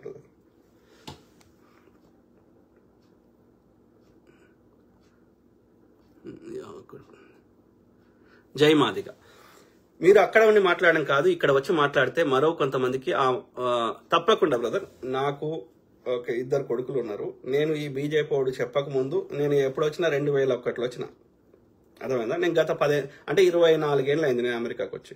నేను స్టూడెంట్గా ఉస్మాన్ యూనివర్సిటీ ఓయూ క్యాంపస్లో బయోమెడికల్ ఇంజనీరింగ్ అయిపోయాక 2000 అయిపోయింది. 2001లో అది GRE టోఫెల్ రాసి నా క్లాస్మేట్స్ అందరు వచ్చిరని వచ్చినాక ఇప్పుడు నాకు పిల్లలు 2 కొడుకులు. ఒకడు ఎంత 2010లో పుట్టిండు, అంటే ఎంత ఇప్పుడు 14 ఏళ్ళు, ఇంకోటి 12 ఏళ్ళు. సో ఇక్కడ నేను సెటిల్ అయిపోయి ఇక్కడ ఉండి వాళ్ళకు ఒక దారి చూపెట్టాల్సిన బాధ్యత ఒక తండ్రిగా నాకు లేదా? కాబట్టి నాకు ఈ బీజేపీ నేను గత 10 ఏళ్ల నుంచి 2015 నుంచి మాట్లాడుతున్నా. రైట్? 25 ఏళ్ళు అయింది, 24 ఏళ్ళు అయింది వచ్చి ఒక 10 ఏళ్ల నుంచి మాట్లాడుతున్నా. రైట్? అంటే ఈ బీజేపీ ఏది ఏమంటారు, బీజేపీ పుట్టక ముందు హిందుత్వం ఉంది, రేపు ఎత్తేసినాక హిందుత్వం ఉన్నట్టు ఈ బీజేపీ చెప్తే నేను రాలేదు, బీజేపీ వద్దంటే నేను ఊరుకోను. నా బరువులు బాధ్యతలు తీరినాక నాకు ఎప్పుడు వీలైతే అప్పుడు వచ్చే ప్రయత్నం చేస్తా. ఎందుకురా? మా అమ్మ నాయన సిద్దిపేటలో ఉంటారు, నా చెల్లె సిద్దిపేటలో ఉంటుంది, మా చుట్టాలు అంతా సిద్దిపేట సరౌండింగ్స్ ఉంటారు, ఇంకో చెల్లె సికింద్రాబాద్లో ఉంటుంది. ఇంకా మా చుట్టాలు హైదరాబాద్లో మా సిద్దిపేట సరౌండింగ్స్లో ఎక్కువ ఉన్నారు. ఎందుకు రాను? ఎడిపోతా? తప్పకుండా వస్తా. కానీ టైం దేనికైనా టైం వస్తుంది. నేనేమంటున్నా, ఎక్కడున్నా సరే ఇప్పుడు టెక్నాలజీ వచ్చినాక ప్రపంచం చిన్నగా అయిపోయింది. కాబట్టి ఎక్కడున్నా సరే మనం ఒక ప్రణాళికాబద్ధంగా, ఒక ఐకమత్యంగా, ఒక ఐడియాలజీ పరంగా కొట్లాడితే ఎంతమంది చంపుతాడు, ఎవరిని చంపుతాడు? సాధ్యం కాదు. ఇప్పుడు వాడు వచ్చి చంపడానికి వచ్చిండనుకో, ఇప్పుడు ఆ బ్రదర్ డే టైంలో పోయి ఉండి ఒక 4 ఫ్రెండ్స్ని పట్టుకొని పోయిండి ఒక బందోబస్తు వాహనంలో పోయి ఒక 4 రాడ్లు పెట్టుకుంటే వాడు కొట్టడానికి వస్తే మనం వాడు 4 కొడితే మనం ఒకటైనా కొట్టేటోళ్ళం కదా. పరిస్థితి ఇంత దారుణంగా ఉండేది కాదు కదా. పోలీసులకు ఫోన్ చేస్తలేం కదా, ఫ్రెండ్స్కి ఫోన్ చేస్తలేం కదా. ఆయన ఒంటరిగా పోవడము, రాత్రిపూట పోవడము, తర్వాత నేను ఎక్కడికి పోయినా ఒంటరిగానే పోతా అని చెప్పడము, ఇవన్నీ వాళ్ళకి ఏమంటారు, అన్ని నువ్వు క్లూస్ ఇచ్చినట్టు అయిపోయింది కదా. కాబట్టి మనం ఒక ప్రణాళికబద్ధంగా ఇప్పుడు ఎట్లయితే ఒక జేఏసీ ఏర్పడి తెలంగాణ ఉద్యమం చేసినట్టు, ఇంకోటి చేసినట్టు అందరు కలిసి ఒక కార్యాచరణ కింద ఏర్పడితే తప్పకుండా ఎట్లా చేద్దాం, ఏం చేద్దామని ఆలోచించి దానికి కావాల్సిన ఒక డొనేషన్స్ అవసరమైతే వసూలు చేసుకొని ఒక ఏమంటారు వీళ్ళ లోపలనే ఒక మనం ఆయుధాలు పట్టుకునే ఆర్మీలు గేర్మీలు కాకపోయినా, భీమ్ ఆర్మీలు, ఇంకో RSS పారామిలిటరీ దళాలుగా కాకపోయినా, ఆయుధాలు పట్టుకోకపోయినా మనం ఒక ఏమంటారు బాక్సర్ లాగా ఒక రక్షణ కవచంగా ఏర్పడవచ్చు కదా. రైట్? మనం రక్షించుకోవచ్చు కదా, ప్రజల ముందు వాళ్ళని దోషులు నిలబెట్టవచ్చు కదా.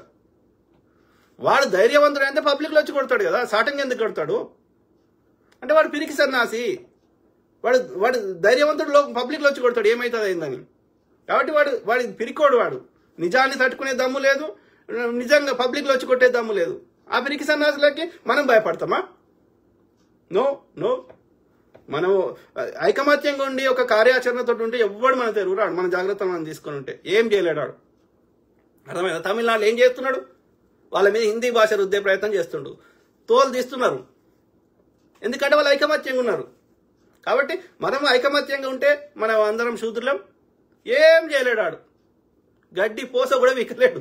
వాడు ఉత్తర భారతదేశంగా ఏం చదువుతారో అక్కడ జనాలు వాళ్ళు కూడా చైతన్యం కావాలని కోరుకుందాం. కానీ ఇక్కడ మనం ఏం వీకలేడు. ఈ ఆంధ్రప్రదేశ్లో ఎడినా కొడుకులు, గోదావరి జిల్లాలో చెందిన వాళ్ళు, ఈ జన సైనికులు, ఆ బ్రాహ్మణ ముండా కొడుకులు, ఆ తిరుపతి మొత్తం చూడండి అంత బాబన్నా కొడుకులే. నువ్వు 10 ఎంత చెప్పిండాడు ఇప్పుడు చెప్పినోడే, అన్న నువ్వు 1 కోట 2 కోట్లు అయ్యి నీకు తెలిసిన బాపరోడు ఉంటే చెప్పు, తిరుపతి గుళ్ళే నీకు ఆ బోర్డ్ ఆఫ్ డైరెక్టర్లు ఎవరైనా చెప్పిద్దాం అని అంటున్నాడు. ఇది పరిస్థితి. అది మొత్తం తిరుపతి కంపు పట్టించారు. అది పైసలతో ఈ నిలుగుబొట్టున్న వాళ్ళంతా పైసలు వెంబడి పడతారు. అడ్డపట్టున అట్లా పడరు. మీరు చూడండి, అబ్జర్వ్ చేయండి. ఏ శివాలయం పోండి, మీరు ప్రశాంతత ఉంటుంది. కానీ అదే ఈ నిలుబొట్టున్న దగ్గర పోండి, బంగారం, శివుడు ఏం లేకుండా ఏమంటారు ధ్యానం చేస్తాడు. శివుడు అన్న బుద్ధుడు అన్న ఒకటే. ఓకే, అదే ప్రశాంతత, మానసిక ప్రశాంతత దొరుకుతుంది. నువ్వు నిలుబొట్టున ఆలయాలకు బంగారము, వజ్రాలు, వైడూర్యాలు, నాగబంధాలు, గిది చెత్తనే ఉంటుంది. మొత్తం పైసలు, కరప్షన్ ఇదే ఉంటుంది చెత్త. నువ్వు తల్లి. Yes, you are true brother. Thank you brother.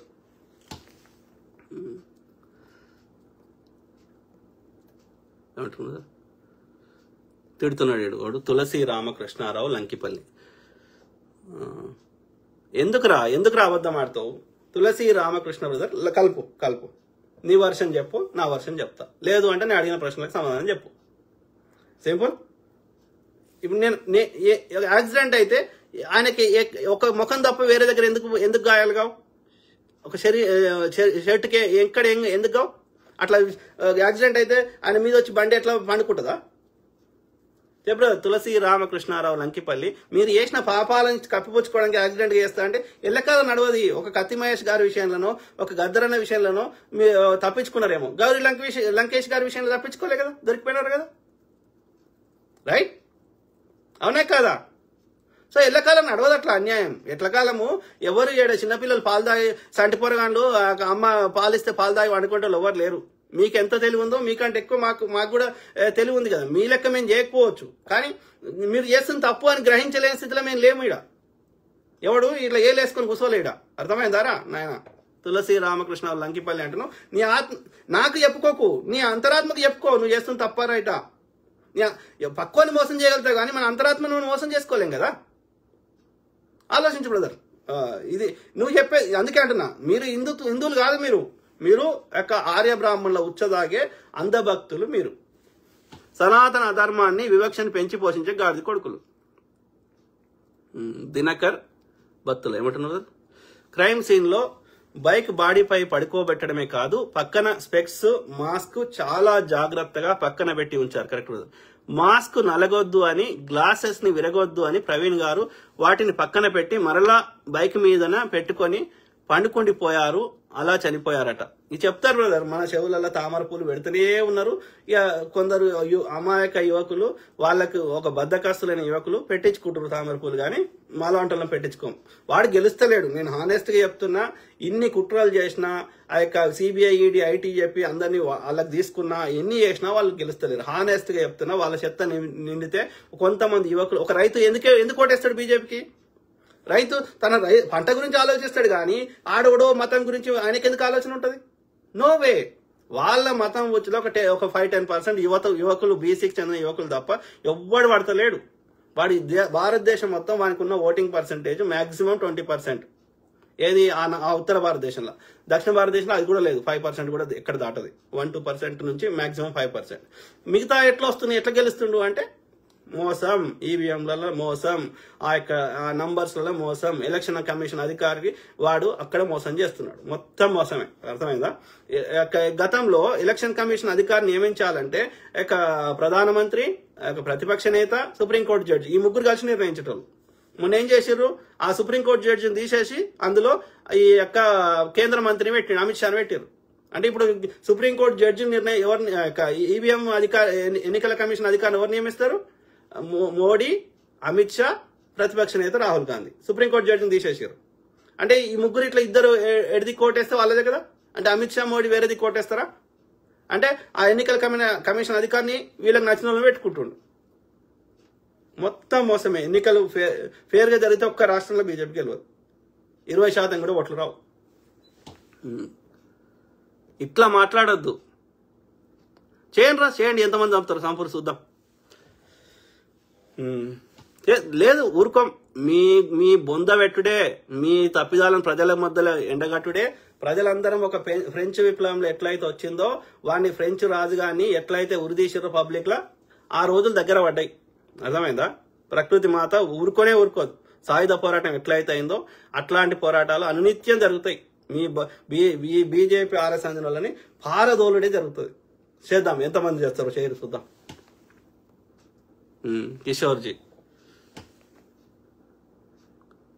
ఏమంటారు బ్రదర్, అసలు యాక్సిడెంట్ స్పాట్ లో ఎంత స్పీడ్ లో పోతున్నాడు, 70 నుంచి 100 కిలోమీటర్లు వచ్చి బైక్ స్కిడ్ అయితే దాని ఇంపాక్ట్ ఎంత ఉంటుంది, బైక్ స్టెమ్స్ విరిగే ఛాన్స్ ఉందా, పల్టీలు కొట్టే ఛాన్స్ ఉందా, అంత స్పీడ్ లో వచ్చి 5 ఫీట్ల డిస్టెన్స్ లో కూడా బైక్ పోలేదా, అక్కడ మట్టి బురద ఉంటే అక్కడికక్కడే ఆగిపోతుందా, ఫిజిక్స్ లాస్ ని ఈ ఇన్సిడెంట్ సాటిస్ఫై చేస్తుందా, శాటిలైట్ ఇమేజెస్ లేవా, ముందు రోజు శాటిలైట్ ఇమేజ్ ద్వారా అక్కడ శాటిలైట్ ఇమేజ్ ద్వారా చూడొచ్చు కదా, అసలు యాక్సిడెంట్ వరకు సీసీటీవీ ఫుటేజ్ ఉంది, దాని తర్వాత సీసీ ఫుటేజ్ ఎందుకు లేదు, కరెక్ట్. 100 డౌట్లు ఉన్నాయి. ఒక సింపుల్ బ్రదర్, విజయవాడలో ఎక్కడెక్కడ ఆ రాత్రి ఏమేం జరిగింది, ప్రవీణ్ బ్రదర్ ఎక్కడ ఎవరిని కలిసి 4 గంటలు ఎవరినో కలిసిండు, ఆ 4 గంటలు ఎవరినో కలిసినాక ఏం జరిగింది తెలుసుకుంటే అన్ని విషయాలు బయట పడతాయి. విజయవాడలో ఉన్న అన్ని సీసీ ఫుటేజ్లను పట్టుకొస్తే ఆ రోజు ఎక్కడెక్కడ ఏ వాహనాలు పోయినాయి, ఏమైంది, ఈయన 4 గంటలు ఎవరిని కలిసిన తర్వాత ఏమైంది తెలుసుకుంటే మొత్తం తెలిసిపోతుంది. విజయవాడలో హత్య జరిగింది, ఈయన కిడ్నాప్ చేసిర్రు, తీసుకుపోయారు, ఆ విజయవాడలో చేసిర్రు, మిగతా అదంతా సీసీ విజయవాడ తర్వాత కొవ్వూరు గివ్వూరు అదంతా ఫేకే, ఆ సీసీ ఫుటేజ్లు అన్ని ఫేకే. ఓకే, ఒక ఒక ఒక ఒక వేరే పెద్ద వాహనాల ఆ శరీరాన్ని తీసుకొని వచ్చిర్రు, ఆడ బైక్ నేమో ఒకటి నడుపుకుంటూ వచ్చిండు, ఒకడు ఆ 7 ఒకటి నడుపుకుంటూ వచ్చిండు, ఆ యొక్క శవాన్ని ఆడ పెట్టిర్రు, పెట్టి దాని మీద అట్లా పెట్టి అదే యాక్సిడెంట్ లెక్క క్రియేట్ చేసిర్రు అంతే. ఆ బైక్ల మీద ఎందుకు వచ్చిండు అంటే బైక్ దేవాలి ఒకటి, రెండోది ఆ సీసీ ఫుటేజ్లలో ఈ బైక్ మీద వచ్చిన ఆయన్నే ప్రవీణ్ అన్నట్టుగా క్రియేట్ చేయాలి. మొత్తం విజయవాడలో జరిగింది ఆ రోజు రాత్రి. మొత్తం విజయవాడ రిలేటెడ్ మొత్తం సీసీ ఫుటేజ్లు పట్టుకొని వస్తే ఎవ్రీ ఇన్ఫర్మేషన్ వస్తుంది, సింపుల్. ఓకే, ఇక ప్రవీణ్ బ్రదర్ ఫోను ఆయనతోటే ఉండేనా చంపినప్పుడు, లేకపోతే ఈ 7 ఒకటి తీసుకోండి అనేది మనకు తెలియదు. అది కూడా తెలిస్తే ఆ ఫోన్ ఫోరెన్సిక్ రిపోర్ట్ లో ఆ ఫోన్ ఎక్కడెక్కడికి పోయిందో అది కూడా తెలిసిపోతుంది. ఓకే, కాబట్టి ఇప్పుడు శరీరంలో ఏమైంది అనేది పోస్ట్ మార్టం చెప్తుంది, ఈ మిగతా అన్ని ఫోరెన్సిక్ చెప్తుంది. ఆయన శరీరం, ఆయన యొక్క యాక్సిడెంట్ స్పాట్ లో దొరికిన వస్తువుల మీద ఎవరి ఎంట్రికలు పడ్డాయి, ఎవరి రక్తం పడ్డది, ఎవరి ఉమ్ము పడ్డది, ఇవన్నీ లేకపోతే ఇంకేమేమి ఉన్నాయి అనేది ఆ ఫోరెన్సిక్ లో చెప్తుంది. ఓకే, అంత కష్టం కాదు తెలుసుకోవడం. ప్రభుత్వం చిత్తశుద్ధిగా వాళ్ళకి ఆల్రెడీ తెలుసు మొత్తం ముచ్చట, కానీ మన కోసం, మన సాటిస్ఫాక్షన్ కోసం నిష్పక్షపాతంగా ఇవన్నీ రిపోర్ట్లు పెడితే అన్ని బయటకు వస్తాయి. సింపుల్. ఏదొచ్చినా ఇవన్నీ ఇట్లా ఉన్నదని తెలిస్తే అది సిబిఐ విచారణకు పోతుంది, సుప్రీంకోర్టులో కేసు అవుతుంది, అది విచారణకు రాదు. సింపుల్. అయినా సరే ఒక మానవత్వం అనేది ఉండాలి కదా. ఇక వాళ్ళు చంపిన వాళ్ళకి ఎందుకు ఉంటుంది, వాడు మానవత్వం ఉన్నోడు ఎందుకు చంపుతాడు, కాబట్టి పండుగని సంబరం చేస్తున్నాడు. మహాత్మా గాంధీని చంపే, జాతిపితను చంపే, ఒక ముస్లిం లెక్క వేషం వేసుకొని సుంతి వేయించుకొని మహాత్మా గాంధీని చంపి వీధులలో స్వీట్లు పంచుకున్నారు. ఇక వీళ్ళకి మానవత్వం ఎక్కడి నుంచి ఉంటుంది? ఆయన హిందువులకు ఏం అన్యాయం చేసిండు, ముస్లింకి ఏం అన్యాయం చేసిండు? అంత ధైర్యం అంటే మరి ముస్లిం ఎందుకు చెప్తున్నావు? ముస్లిం చెప్తే హిందూ ముస్లిం గొడవ కావాలి. ఇది ఈ బ్రాహ్మణుల బతుకు. Very unfortunate. శివుడు అన్న ఆయన మందు కొన్నట్టు సీసీ ఫుటేజ్ రోడ్డు మీద ఆగిన పిక్స్ ఉన్నాయి. కరెక్ట్ బ్రదర్, ఉంటే ఏమైంది? కొనుక్కుంటే అది వేరే ఫ్రెండ్ గిఫ్ట్ ఇచ్చిండా, ఆయనే పొద్దుకి దోస్తు దగ్గర పోయినాక తాగుదాం అనుకున్నాడా తెలియదు కదా. తాగే నడిపిండా అనుకుందాం ముచ్చట కోసం. తాగి నడిపితే యాక్సిడెంట్ అయితే గంత మంచిగా ఆయన తెచ్చుకొని ఆయన మీద మండ పెట్టుకుంటాడా? శరీరం మీద ఎక్కడ గాయాలు కావా? తాగి నడిపి అదే రోడ్లో పోతాడు తాగినోడు, పక్క రోడ్లో పోడా, ఆపోజిట్లో పోతే పెద్ద వాకిని వచ్చి గుద్దితే ఉంటాడా? ఆయన శరీరం ముక్కలు కాదా, బండి ముక్కలు కాదా? Common sense.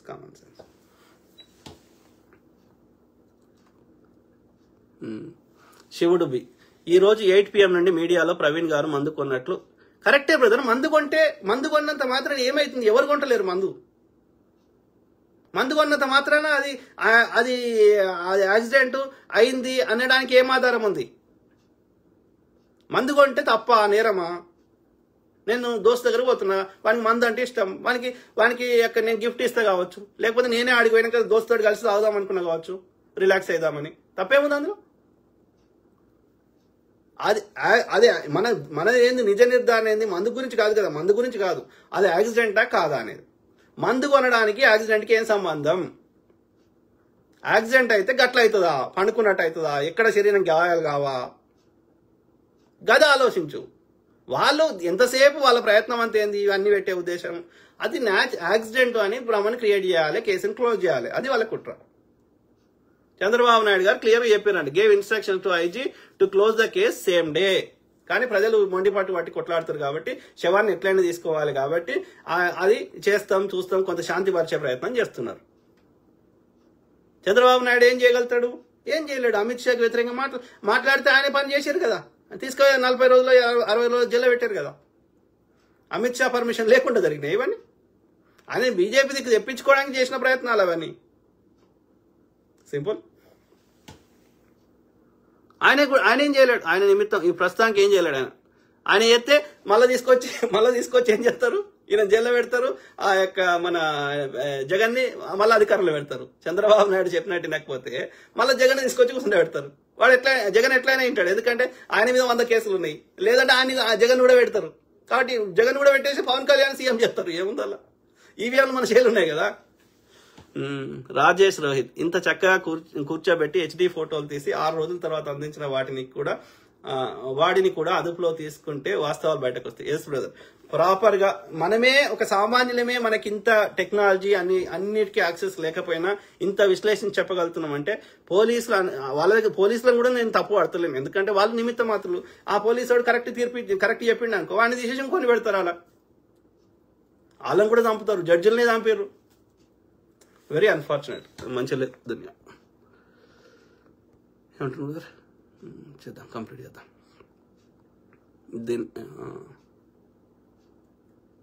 ఆయన్ను అంతకు ముందే చంపేశారు సార్. కరెక్ట్. ఆయన విజయవాడనే చంపేశారు సార్. విజయవాడలో ఆయన ఎవరినో కలిసేసి వెళ్ళిపోయేటప్పుడే ఆయన పట్టుకొని మొత్తం చేయాల్సిన చేసేసారు.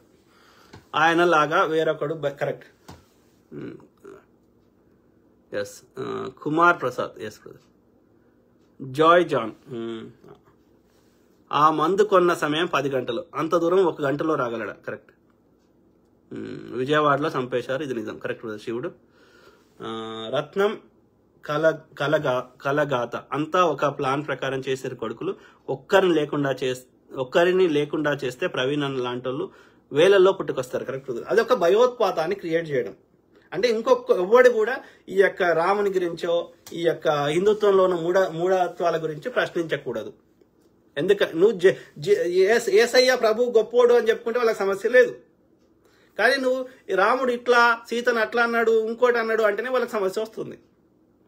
నువ్వు ఏసయ్య గొప్పోడు అని చెప్పుకొని నువ్వు కన్వర్ట్ చేసుకో, నువ్వు సంపాదించుకో, వాళ్ళకి ఏ సమస్య లేదు. వాళ్ళ సంపాదన మీద దెబ్బ కొడతా అంటే, వాళ్ళ యొక్క ఎగ్జిస్టెన్స్ మీద దెబ్బ కొడతా అంటే, వాళ్ళు ఈ రాముని పేరు చెప్పుకునే వాళ్ళు రాజకీయం చేస్తున్నారు, రాముని పేరు చెప్పుకునే వాళ్ళు దోసుకుంటున్నప్పుడు నువ్వు రాముని ఇట్లా అట్లా అంటే వాళ్ళ మూర్తికి ఆర్థిక మూలాల మీద దెబ్బ కొడుతున్నావు, వాళ్ళ అధికారం మీద దెబ్బ కొడుతున్నావు. కాబట్టి వాళ్ళకి తట్టుకోలేకపోతున్నారు. కాబట్టి వాళ్ళు చేసేది చేస్తున్నారు. అది కత్తి మహేష్ గారైనా, ఇక్కడ ఈ బ్రదర్ అయినా, రేపు ఇంకో బ్రదర్ని కూడా చేయడానికి వెనకాడారు. కాబట్టి మన జాగ్రత్త ఉండడం తప్పు లేదు. ఉండడం అంటే నోరు మూసుకోమని కాదు, మనం ఆత్మరక్షణ చేసుకోవడం ముఖ్యమని చెప్తున్నా. అర్థమైందా? శివుడు విజయవాడ సిసి ఫుటేజ్ ఒక్కటి కూడా పోలీసులు బయట పెట్టడం లేదు. కరెక్ట్. ఏది పెడతలేరు, టైం పాస్ చేస్తున్నారు తప్ప, ఏదో పనికిరాని యాక్సిడెంట్ అని క్రియేట్ చేసే విధంగా ఉన్నాయే పెడుతున్నారు తప్ప, అది యాక్సిడెంట్ కాదు హత్య అని చెప్పేది ఏది బయట పెడతలేరు పోలీసులు. పోస్ట్ మార్టం రిపోర్ట్ వచ్చింది అంటాడు కానీ అది ఏమొచ్చిందో చెప్పడు పోలీస్ ఆయన, ఐజీ అధికారి. ఏదో ఫైనల్ రాలేదు, ఏదో ప్రిలిమినరీ వచ్చింది అంటాడు కానీ అది ఏమొచ్చిందో అది కూడా చెప్పడు. వాళ్ళు ఎన్నో అడిగారు విలేకరులు ప్రశ్నలు. శరీరం మీద ఇట్లా కాలుతో దొక్కింది, రక్తం ఉంది అంటే సపోర్ట్ చేయడు అంటాడు తప్ప దానికి కరెక్ట్ ఆన్సర్ చెప్పాడు. ఇంకా మాకు రావాలి రిపోర్ట్. ఏదైనా కాంప్లికేటెడ్ క్వశ్చన్ ఇది కాదు అన్నది ఉందనుకో, నిన్న ఇద్దరు వచ్చారు కదా, ఐజీ అధికారి వచ్చిండు, ఇంకో సేమ్ ఎస్పీ వచ్చాడు కదా, ఇద్దరు ఏది యాక్సిడెంట్ అని చెప్పేది ఏమో నోరు తెరిచి చెప్తారు, యాక్సిడెంట్ రిలేటెడ్ సపోర్ట్ గా మాట్లాడేటి. ఏదైతే క్రిటికల్ ఉన్నాయో చూసారా, మనం మనలాంటి అందరం ప్రశ్నిస్తున్నాం కదా, వీటిని అక్కడ ఉన్న విలేకరులు అడిగారు, ఆ ఐజీని అడిగినారు, అట్లనే ఎస్పీని అడిగారు.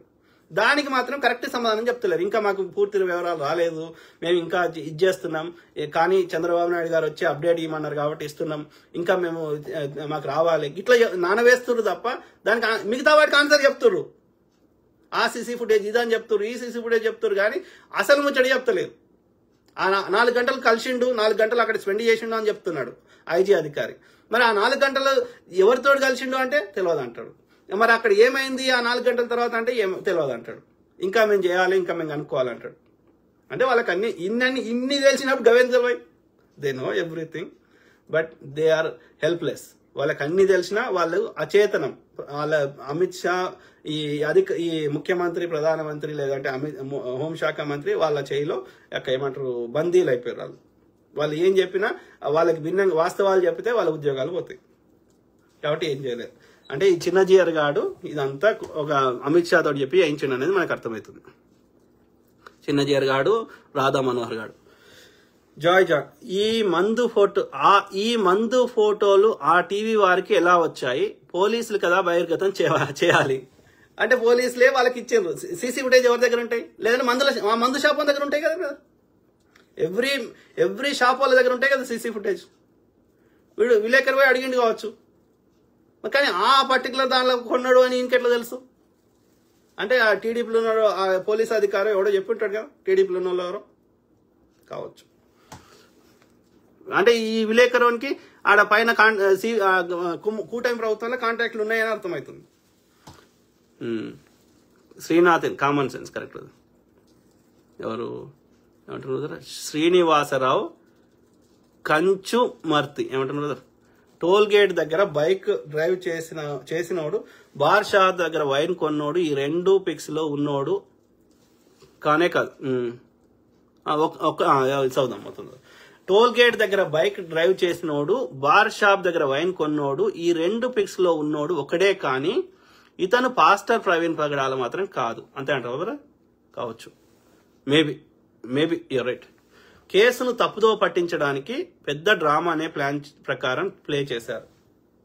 I think so brother, maybe you're right. ఇలాంటివి మేము ముందే ఊహించాం. ప్రవీణ్ పగడాల మందు త్రాగడు, అతను గాడ్స్ ఇన్నోసెంట్ కావచ్చు బ్రదర్. ఈ బ్రదర్కి ప్రవీణ్ బ్రదర్ గురించి బాగా తెలుసు అనుకుంటా. మేము డిమాండ్ చేసేది ఒక్కటే, కేసు తప్పుద్రోవ పట్టకుండా వాస్తవాలు బయటకు తీసుకురండి. ఇలాంటి ఫేక్ వీడియోలను నమ్మవద్దు. టోల్ గేట్ దగ్గర బైక్ డ్రైవ్ చేసినోడు, బార్ షాప్ దగ్గర వైన్ కొన్నోడు, ఈ 2 పిక్స్ లో ఉన్నోడు ఒక్కడే కానీ, మళ్ళీ రిపీట్ చేసినావు బ్రదర్, ఒక్కడే కానీ ఇతను పాస్టర్ ప్రవీణ్ పగడాలు కాదు. మళ్ళీ అదే కొట్టినట్టున్నావు కదా, కరెక్ట్. సో అది అర్థమైందా బ్రదర్? ఏం పేరు బ్రదర్? శ్రీనివాసరావు కంచుమర్తి, కరెక్ట్ చెప్తున్నాడు. సో తాగడంట మరి, అంటే ఆయన జీసస్ని పవిత్రంగా పూజిస్తాడు కదా, తాగడం. సో కిషోర్జీ, అసలు యాక్సిడెంట్ స్పాట్ లోకి హైవేలో కాకుండా వేరే రూట్ లో వచ్చి బ్యాక్ సైడ్ నుంచి బాడీను ఆ స్పాట్ లో పెట్టే ఛాన్స్ లేదా? ఉండొచ్చు, మనకేం తెలుసు. క్రిమినల్ అనేటోడు వాడు ఒక పథకం ప్రకారం ఒక ప్రీ ప్లాన్ గా చేసిన వాడికి ఏమని చేయగలుగుతారు వాళ్ళు? దే కెన్ డూ ఎనీథింగ్, చేయొచ్చు. ఎవరికి తెలుసు? We don't know. ప్లస్ అది నరసాపురం అంటే వాళ్ళ కిందకి వస్తుంది. ఆ కొవ్వూరు అనేది నరసాపురం కాన్స్టిట్యుయెన్సీ కింద వస్తుందా? ఆ బీజేపీ ఎంపీకి సంబంధించిన వాడు ఉన్నాడు కదా, భూపతి రాజు శ్రీనివాస వర్మ, వాని కాన్స్టిట్యుయెన్సీ వస్తుందా? నాకు తెలియదు. ఎందుకంటే నాకు ఆంధ్ర గురించి అంత డీటెయిల్గా తెలియదు, ఏది అన్ని ప్లేస్ల గురించి. జాయ్ జాన్, ఆ సదరు వైన్ షాప్ ఓనరు పోస్ట్ పెట్టారు, ఆ షాపుకి ప్రవీణ్ గారు రాలేదని. అయితే అది ఎవడో ఉన్నాడు, వేరే వాడు ఉన్నాడు, ఆ ఏడుగురు ఇట్లా వాడు ఒకడు ఉన్నట్టున్నాడు. ఆ ప్రవీణ్ బ్రదర్ వేసుకున్నాడేమో జాకెట్ అవన్నీ కావచ్చు.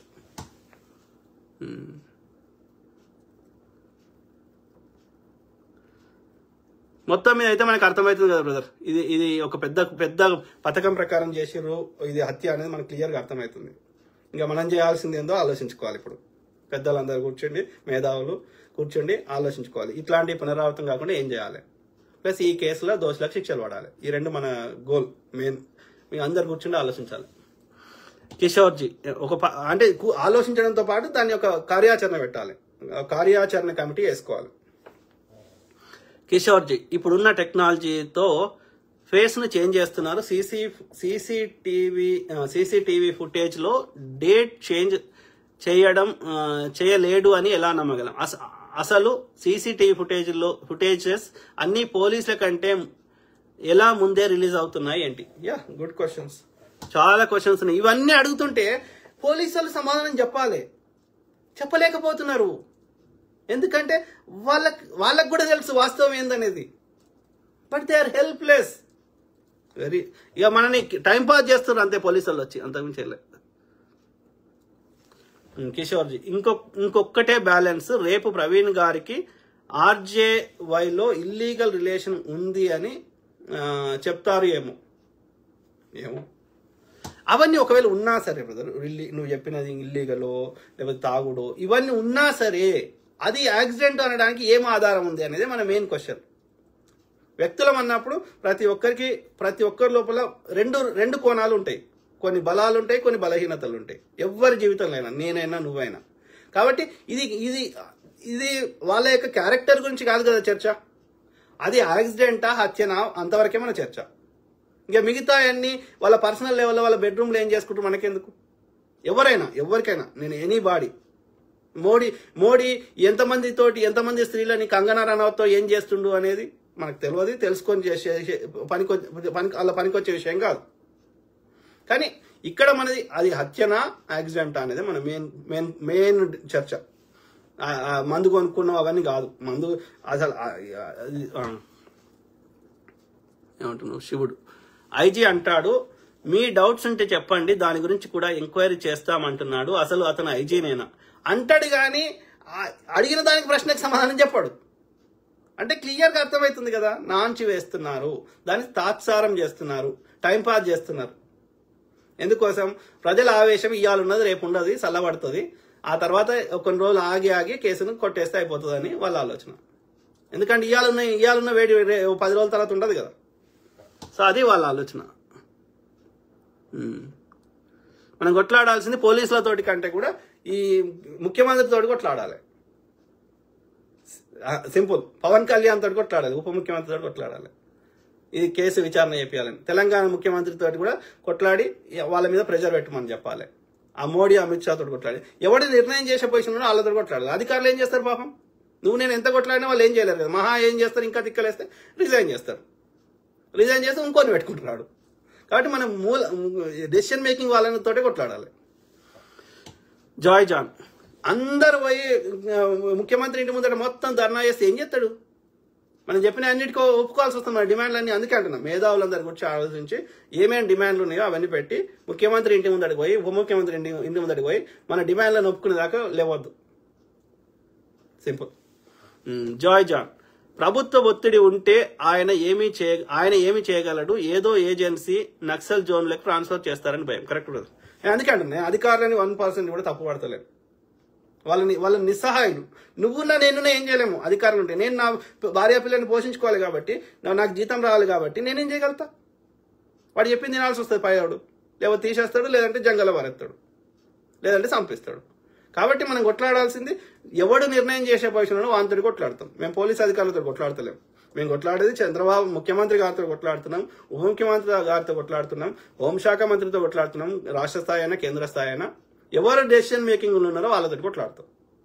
అది తెలంగాణ ముఖ్యమంత్రి కానీ, ఆంధ్రప్రదేశ్ గారి ముఖ్యమంత్రి కానీ, భారతదేశ ప్రధాని కానీ వీళ్ళతో కొట్లాడతాం.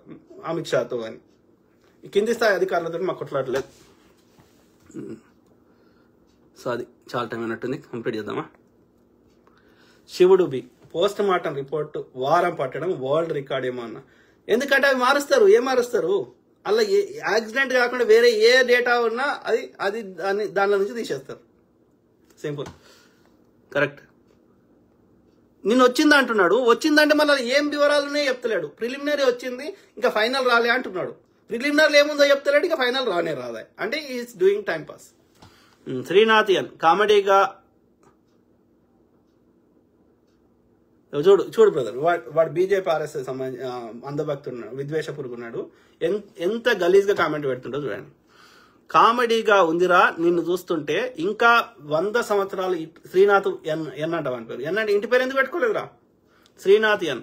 ఇంకా 100 సంవత్సరాలు ఇట్లా మొరిగినా నువ్వు పీకేదేం లేదు. Next BJP in Telangana.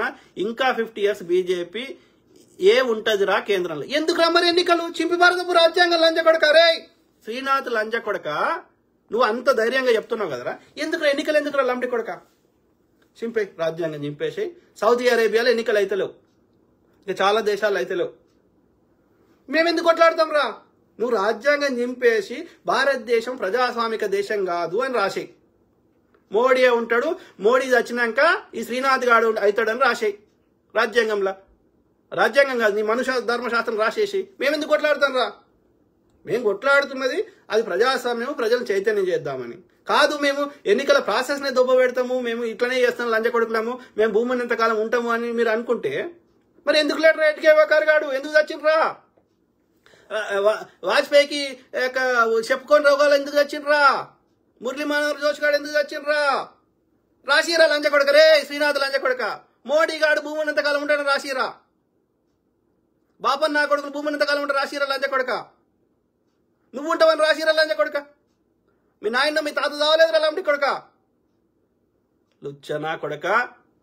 మనకి ప్రజాస్వామిక దేశం కాబట్టి ప్రజలు చైతన్యం చేస్తున్నాం. పెండదింట చచ్చిపోతారు కాబట్టి సావద్దని చెప్తున్నాం. అది చాలురా. మీ చెత్త నుంచి ప్రజల్ని కాపాడుకుంటే మాకు అది చాలు. ప్రజలందరినీ ఇబ్బంది పెట్టి సావుపో. మీరే చెప్పారు కదా కర్మ ఎవడు తప్పించుకోలేడని. మరి చిన్నజీఆర్ గాడు చావడరా, రామానుజ గాడు చావలేదురా. లంచా కొడక, సిగ్గులేని లంచ. ఏం చేసుకుంటారు అధికారం? కాదురా, ఉంటాడు కదరా వాడు, సస్తాడు కదరా మోడీ గాడు, అమిత్ షా గాడు చావడరా. లంచా కొడక, నీతి లేని పాడుకో. నీ అన్నదమ్ములు అందరిని ఇబ్బంది పెట్టి ఏం చేసుకుంటారా? వాళ్ళ శవాల మీద పేలాలు ఏరుకునే పాడుకో. రారా చర్చకు కదా దమ్ముంటే. తంతరు పట్టుకొని ఏ రోగం వచ్చి చచ్చో ఎవడికి తెలుసు? ఆలోచించుకోబే శ్రీనాథ్ లంచ కొడక. బోసడికేగాడు, సిగ్గులేని లంచ కొడుకు. అరే మనం తిన్నది అరగాలి కదరా. గుండె మీద చేయి పెట్టుకుంటే నిద్ర రావాలి కదరా లంచ కొడక. ఏం మాట్లాడుతున్నావు బే? మరి ఎన్నికలు ఎందుకురా? ఆ ఎన్నికలకి అయ్యే పైసలు కూడా వేస్ట్ కదరా బోసడికే.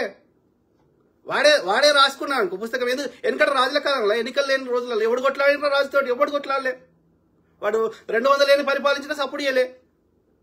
మరి నీకు అట్లా చేసేదంటే చేసేయరా, రాసేయరా పుస్తకం అంటున్నా. ఇట్లా ఈ తలకాయ మా తలకాయ ఎందుకు తింటావు?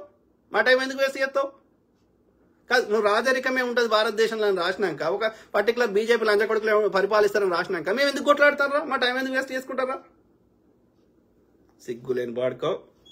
అన్నం తింటున్నావు రా లంచ కొడుక. రామ్ మోహన్ సంటి, you are 100% true brother. Thank you brother. ఈ లంచ కొడుకులకి ఏ దాని మీద చర్చకు రారు, గిట్లనే అడమైన కామెంట్ పెడతారు అంతే. పిచ్చి పాడుకో. ఇట్లనే వాడు నిన్న గట్ల ఓడో చేసిండాడు బీజేపీ వాడు, అంధభక్తుడు పాపం యువకుడు తెలియక. ఇవాళ వచ్చి సార్ చెప్తున్నాడు, నువ్వు నీ అడ్రస్ చెప్పురా శ్రీనాథ్, నిన్ను కూడా అంటారు కావచ్చు ప్రజలు. చెప్పురా, మేము చంపం, మేము అట్లా మీ లెక్క రాజ్యాంగబద్ధంగానే జైల్లో పెట్టిపిస్తాం నువ్వు చెప్పిన కామెంట్కి. అర్థమైందారా లంచ కొడుక?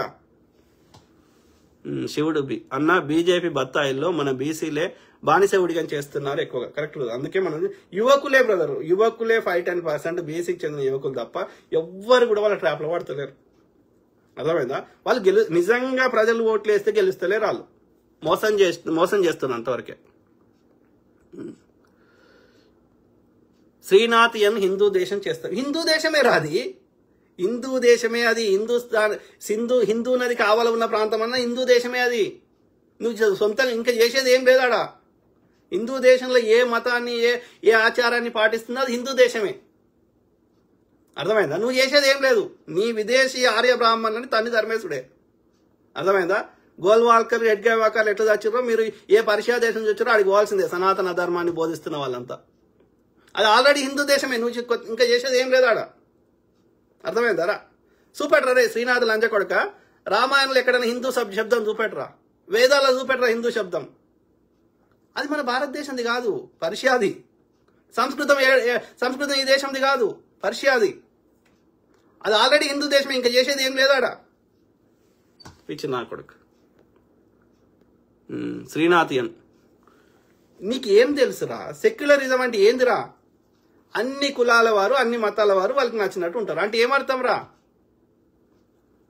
చెప్పురా లంచ కొడక రే. వెనకట ఈ యొక్క ముస్లిమ్స్, క్రిస్టియానిటీ రాకముందు వెనకట ఈ సోకాల్డ్ యొక్క సనాతన ధర్మాన్ని ఓడి పాటించలే. కానీ నీ యొక్క అడ్డబొట్టలు, నిలుబొట్టలు కొట్టుకోలేదురా, ఆల్వార్ నయనారు కొట్టుకోలేదురా, హిందూ రాజులు యుద్ధం చేయలేదురా. ఏం మాట్లాడతాడు? అందుకే అంటున్నా ఈ లంచ కొడుకులకి ఏ దాని మీద అవగాహన లేదు. అందుకండి ఇట్లాంటి షీడ పురుగులో ఒక ఆడవాడు ఉంటాడు వందల వేలల్లో. ఈ లంచ కొడుకులకు ఏ విషయం మీద అవగాహన లేదు. అర్థమైందా? వీళ్ళొక ఉన్మాదులు అంటారా మరి? అన్ని దేశాలలో అట్లా అంటారా? ఇండియాకి సంబంధించిన అందరిని ఎలగొడతామంటారు ప్రపంచ దేశాలు. ఏం చేస్తారా లంచ కొడుక శ్రీనాథ్? మరి ఎందుకు అమెరికాకు వచ్చి ఎందుకు పెట్టిండ్రా హూస్టన్లో మీటింగ్ మోడీ గారు? ఏం పనిరా? క్రిస్టియన్ దేశాలకు ఎందుకు పోతుండ్రా? ఇస్లాం దేశాలకు ఎందుకు పోతుండ్రా మోడీ గారు? లంచ కొడుక నీ అమ్మ బతుకు కాదు. అమెరికా యొక్క మరి క్రిస్టియన్ దేశాలలో తయారు చేసిన ఈ యొక్క వాట్సాప్లు, సోషల్, ఈ గూగుల్లు, ఈ ఫేస్బుక్లు ఎందుకు వాడుతున్నారా శ్రీనాథ్ బత్తాయిగా? లండి కొడక. సెక్యులర్ అంటే అది భూతపాదం కాదురా. అందరం మంచిగా అన్నదం లెక్క బతుకుదామని చెప్పడం.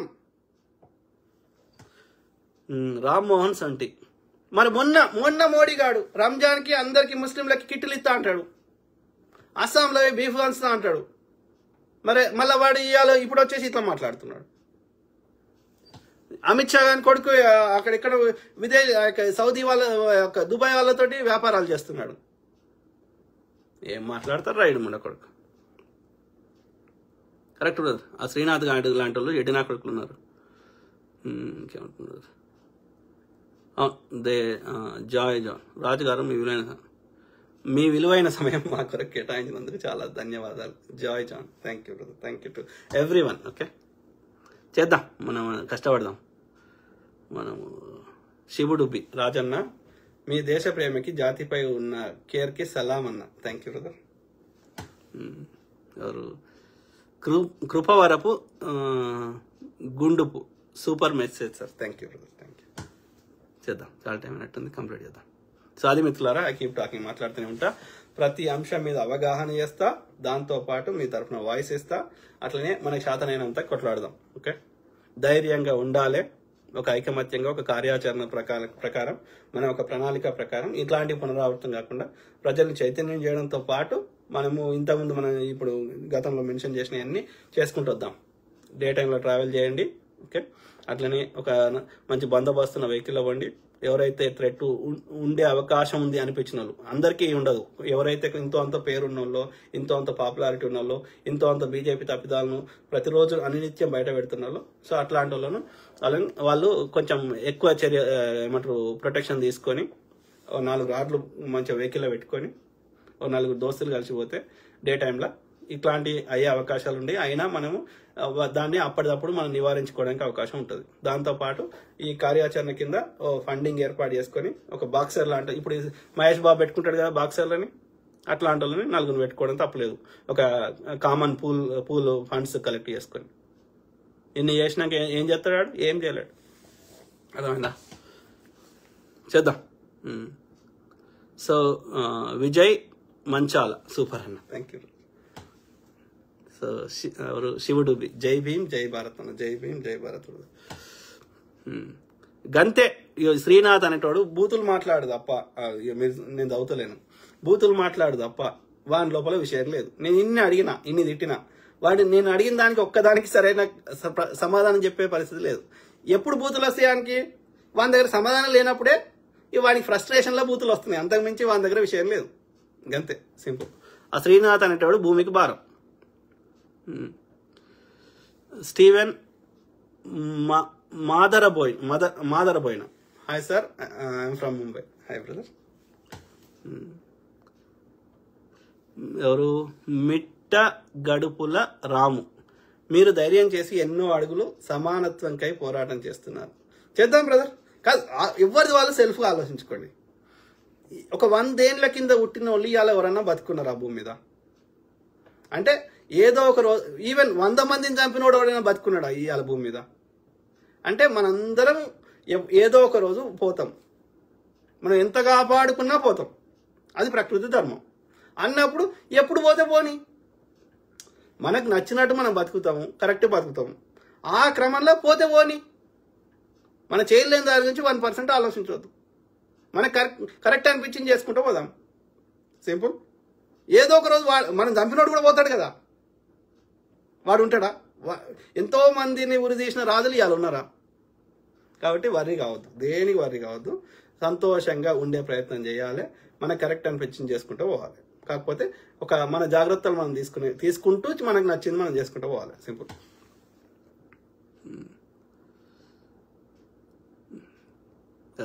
Steven Madaraboina, thank you sir, thank you brother. To all my brothers, sisters, friends, everyone. Okay. జై యేసయ్య. కుమార్ జై యేసయ్య. ఏ మతం చెప్పినా గదే చెప్తుంది బ్రదర్. ఏ మతంలో కూడా చెడు నేర్పడు. చెప్పే విధానం వేరు ఉంటుంది కానీ ముచ్చట సేమే ఉంటుంది, సారాంశం సేమే ఉంటుంది కొంచెం డీప్గా అర్థం చేసుకుంటే. అర్థమైందా? శివుడు మీ తెలుగు సూపర్ అన్న. 24 ఏండ్లు అమెరికాలో ఉండి అచ్చ తెలుగు పలకడం గ్రేట్. Thank you brother. పోదు కదా బ్రదర్, మాతృభాష పోతుందా? పోదు కదా.